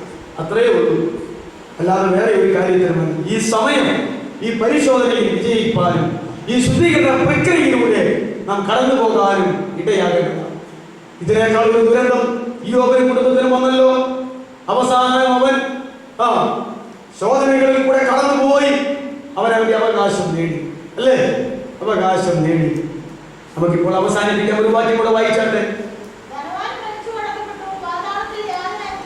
അപ്പൊ ധനവാൻ മരിച്ചു, അവൻ എന്ത് കിട്ടി? ഒരടക്കം കിട്ടി. ലാസർ മരിച്ചു, ഇവിടെ അടക്കി എന്ന് ധനവാന്റെ കാര്യം അടക്കി എന്ന് പറഞ്ഞത് കൊണ്ട് മരിച്ചവന്റെ കാര്യം പറയേണ്ടതായിരുന്നു. ലാസർ മരിച്ചു, അടക്കപ്പെട്ടു എന്ന്. മണ്ണിന് താഴെ വല്ലതും തൂണ്ടിയിട്ടോ എന്ന് എനിക്കറിയത്തില്ല. അന്നത്തെ നാടിന്റെ സ്ഥിതി അനുസരിച്ച് മിക്കവാറും ആരെങ്കിലും എന്തെങ്കിലും വല്ലയിടത്തും മുങ്ങി അധികം പട്ടി രാത്രി വലിച്ചുകൊണ്ട് പോയതാണ്. സന്ധ്യാസമയത്ത് എല്ലാവരും കിടന്നുറങ്ങിയപ്പോൾ ഇവന്റെ കാറ്റും പോയി. പട്ടി വലിച്ചു വെള്ളം നോക്കാൻ വന്നു കഴിഞ്ഞപ്പോൾ ആളുടെ കാറ്റും പോയി, എല്ലാവരും കൂടി വലിച്ചുകൊണ്ട് പോയി. കുറുക്കനും വന്ന് കൂടി കൊണ്ടുപോയതൊന്നും എനിക്കറിയത്തില്ല. പക്ഷേ ധനവാൻ മരിച്ചു, അടക്കപ്പെട്ടു. നേരെ ഇഷ്ടം ചെന്നത് പാതാളത്തിൽ. ലാസർ മരിച്ചു, പക്ഷെ അവന്റെ ആത്മാവിനെ, ശരീരം കൊണ്ടാണോ പോയത്? അല്ല, അവന്റെ ആത്മാവിനെ ദൂതന്മാർ ഇബ്രാഹാമിന്റെ മടിയിലേക്ക് കൊണ്ടുപോയി. പൊന്നുമക്കളെ, ഒരു ശവസംസ്കാരം നടന്നു എന്നതുകൊണ്ട് ഒരുത്തരം സ്വർഗത്തിൽ പോകത്തില്ല. ഒരു ശവസംസ്കാരം നടക്കാതെ പോയി എന്നതുകൊണ്ട് ഒരുത്തരം നരകത്തിൽ പോകത്തില്ല. അങ്ങനെയാണെങ്കിൽ നരകത്തിൽ പോകേണ്ടവരാരൊക്കെയാ? 12 അപ്പോസ്തലന്മാരിൽ ഒരുത്തനാണോ നേരെ പാട്ടിന് സ്വാഭാവിക മരണം പ്രാപിച്ചത്, അല്ലേ? പൗലോസിനെ റോമന്റെ ദീനപ്രദേശത്ത് വാളുകൊണ്ട് വെട്ടിക്കൊന്നിട്ട് അവന്റെ ശരീരം അടക്കിയൊളക്കിയിരുന്ന് വേദപുസ്തകത്തിൽ എഴുതിയിട്ടില്ല. പത്രോസിനെ കുരിശിൽ തൂക്കിക്കൊല്ലാൻ വിധിച്ചു. തൂക്കാൻ എന്നവർ തലകീഴാക്കിയേക്കാൻ പറഞ്ഞു. അവനെ ആരടക്കിയെന്ന് ആർക്കും അറിയത്തില്ല. ഇവരെ അടക്കാനിരിക്കുവാണോ? അങ്ങനെ അടക്കേണ്ടാത്ത ഒരു സ്ഥലത്ത് അവരെ ഇപ്രകാരം കൊല്ലുന്നത്. ഇവർക്ക് ആദ്യ ശവസംസ്കാരം കിട്ടി, സ്വാഭാവിക മരണം പ്രാപിച്ചവനെ മാത്രം കിട്ടിക്കാണും, ഇല്ലേ? നിശ്ചയമായിട്ട് കിട്ടിയിട്ടുണ്ട്. മറ്റുള്ളവർക്ക് എങ്ങനെ കിട്ടാനാ? 1, 2, 3 നൂറ്റാണ്ടിൽ ഇവർക്കാർക്കും നല്ലൊരു ശവസംസ്കാരം കിട്ടാൻ സാധ്യതയില്ല. അപ്പൊ ശവസംസ്കാരം കൊണ്ട് എന്തെങ്കിലും പ്രയോജനം ഉണ്ടായിരുന്നു? എന്തെങ്കിലും ഉണ്ടാകുമോ? മരിച്ച വ്യക്തിയെ അടക്കണം, വേണ്ടേ? മണ്ണിൽ മറവ് ചെയ്യണം. അത് ഗവൺമെന്റ് ആയാലും ശരി, മതപരമായാലും ശരി, രാജ്യമായാലും ശരി, ആരെങ്കിലും എന്തെങ്കിലും ചെയ്തോളൂ എന്നുള്ളതല്ലാതെ അടക്കിന്റെ പ്രത്യേകത കൊണ്ട് ആർക്കും ഒന്നും കിട്ടത്തില്ല. ഏതോ ഒരു കവി എഴുതി, ക്രൂരമ്പാൽമാർ പിളർന്നു കൊടിയ ഒരു കുരിശിൽ തൂക്കിയും ക്രൂരൻ സുമുഖത്തിനൂണായരടിയും അസിയാൽ കണ്ടനാളം മുറിച്ചു നീരത്തിൽ താറ്റിയും മെയ് മുഴുവനും അടിയാൽ കീറിയും തീയിലിട്ടും പാരം ചേർത്തു യോധാതമരിൽ അനവധിയായി ക്രിസ്ത്യരെ കൊന്നു കഷ്ടം. 1-ാം നൂറ്റാണ്ടിൽ ക്രിസ്ത്യാനികളെ കൊന്ന മുഖാന്തരങ്ങളുടെ ഒരു പാട്ടാണ് ഇത്. ഇതിലൂടെ എല്ലാം ലക്ഷക്കണക്കിന് ആളുകളെ, ക്രിസ്ത്യാനികളെ കൊന്നു കളഞ്ഞു. 1, 2, 3 നൂറ്റാണ്ടിൽ ഇവരെയൊക്കെ ഇത് കത്തിച്ച് കളയണവനെ കത്തിച്ച് കളഞ്ഞു, വനത്തിലെറിയണവനെ വനത്തിലെറിഞ്ഞു, മൃഗങ്ങൾക്ക് തീറ്റ കൊടുക്കണവനെ അങ്ങനെ എറിഞ്ഞു, സമുദ്രത്തിൽ താട്ടുന്നവനെ അങ്ങനെ എറിഞ്ഞു. ഒരു ശവസംസ്കാരം പോലും കിട്ടിയിട്ടില്ല. പക്ഷേ ഈ കോടാനുകോടി വിശുദ്ധന്മാർ ഇപ്പോൾ 3-ാം പർദീസായി, ദൈവത്തിന്റെ പർദീസായി, ആനന്ദങ്ങളുടെ പർദീസായി ദൈവത്തോട് കൂടെ ഇരുന്ന് തന്റെ നിത്യമായ പ്രതിഫലത്തിന് വേണ്ടി കർത്താവിന്റെ ഈ ലോകത്തിലേക്കുള്ള വരവിനെ സഭയുടെ ചേർത്തുകൊള്ളാൻ വേണ്ടി ആകാംക്ഷയോടെ നോക്കിക്കൊണ്ടിരിക്കുന്നു എന്നുള്ളത് നമ്മൾ മനസ്സിലാക്കേണ്ടതാ. അതുകൊണ്ട് അതൊക്കെ ഒരു വിഷയമല്ല മക്കളെ. അതുകൊണ്ട് ആരും അടക്കേണ്ടെന്നല്ല ഞാൻ പറഞ്ഞത്. ശവസംസ്കാരമോ ശവസംസ്കാരത്തിന് ശേഷമുള്ള പ്രാർത്ഥനകളോ അപേക്ഷകളോ ഒന്നും ഒരു മനുഷ്യന്റെ ആത്മാവിന്റെ നിത്യമായ ശിക്ഷയ്ക്കോ നിത്യമായ രക്ഷയ്ക്കോ ഒരിക്കലും ബാധകമാവുകയില്ല. വളരെ വ്യക്തമായി കർത്താവ് പഠിപ്പിച്ചു. അതുകൊണ്ട് ജീവിച്ചിരിക്കുമ്പോൾ അവരുടെ രൂപാന്തരം വന്നിരിക്കും. നമുക്കിവിടെ അവസാനിപ്പിക്കാം, സമയം 8:30. ഇനി ധനവാന്റെ 4 അപേക്ഷകളും ആ അപേക്ഷകൾക്കുള്ള 4 മറുപടികളും അബ്രാഹാമിന്റെ 4 മറുപടികളും വചനത്തിലും അത് 4 കൂടെ ഒന്ന് ചിന്തിച്ച് കഴിയുമ്പോൾ ഇനി അതാണ് അതിന്റെ ഗൗരവമായ ഭാഗം. മരണാനന്തര ജീവിതത്തിന്റെ അവസ്ഥകളെ കുറിച്ചുള്ള ഗൗരവമായ ഭാഗങ്ങൾ. ഇത് ഈ ലോക ജീവിതം, മരിക്കുന്ന മനുഷ്യന്റെ ആത്മാവ് അപ്പം തന്നെ ശരീരം വേർപെടുമ്പോൾ ആ നിമിഷം കൊണ്ട് ഒന്നുകിൽ പാതാളത്തിൽ അല്ലെങ്കിൽ പർദീസായിൽ ചെന്നിരിക്കും. ഇത്രയേ ഉള്ളൂ ഇപ്പൊ നമ്മൾ ചിന്തിച്ചത്. ഇനിയുള്ള 4 അപേക്ഷകൾ, യാചനകൾ, ആഗ്രഹങ്ങൾ, അതിനുള്ള മറുപടികൾ നമുക്കറിയാം. ആ കാര്യങ്ങളെല്ലാം അടുത്ത വാക്യത്തിൽ ദൈവം കൃപ ചെയ്താൽ അടുത്ത ദിവസം നമുക്ക് ചിന്തിക്കാം. അതാണ് ഇതിന്റെ പ്രധാനപ്പെട്ട ഭാഗങ്ങൾ. അത് മനസ്സിലാക്കിയാൽ വീണ്ടും പഴയ നിയമത്തിലേക്ക് പുതിയ നിയമത്തിലേക്ക് കടന്ന് മരണത്തോടുള്ളതായിരിക്കുന്ന 12 വാക്യങ്ങൾ വീതമുള്ളത് വായിക്കുമ്പോൾ നമുക്ക് ഏറെക്കുറെ ഒരു ഐഡിയ കിട്ടും. അതിന് വേണ്ടിയിട്ടാണ് ഇതാദ്യം ചിന്തിക്കുന്നത്. നമുക്ക് തലകളെ വണക്കാം, കണ്ണുകളെ അടയ്ക്കാം.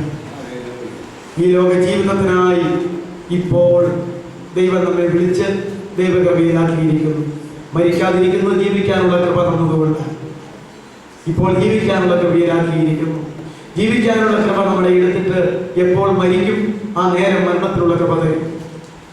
അതുകൊണ്ട് പ്രിയമുള്ളവരെ, ഈ ലോക ജീവിതം അതിനേക്കാൾ വലുത് മരണവും മരണാനന്തര ജീവിതവുമാണ്.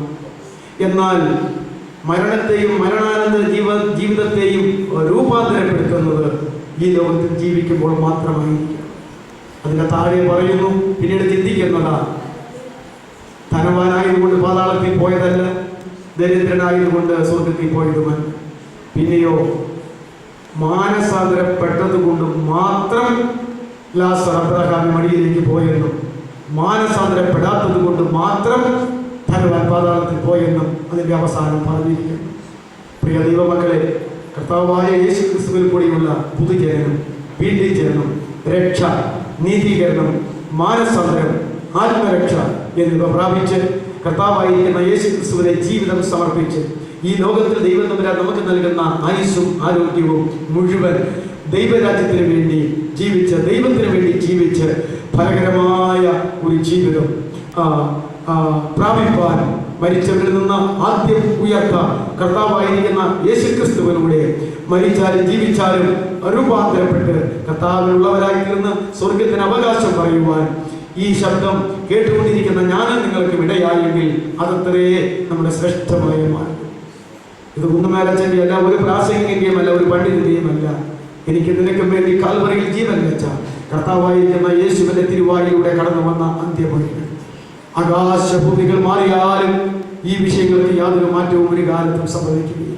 നമുക്ക് നമ്മുടെ ജീവിതത്തെ ഏൽപ്പിച്ചു കൊടുക്കാം. ഒരു വാക്ക് നമുക്കെല്ലാവർക്കും വേണ്ടി പ്രാർത്ഥിക്കും. ജീവിക്കാനായിട്ടുള്ള ദൈവകൃപ, മരിക്കാനായിട്ടുള്ള ദൈവകൃപ, മരണാനന്തര ജീവിതത്തിനായിട്ടുള്ള ദൈവകൃപ, ആ അനുഭവങ്ങൾ ദൈവം നമുക്ക് പ്രധാനം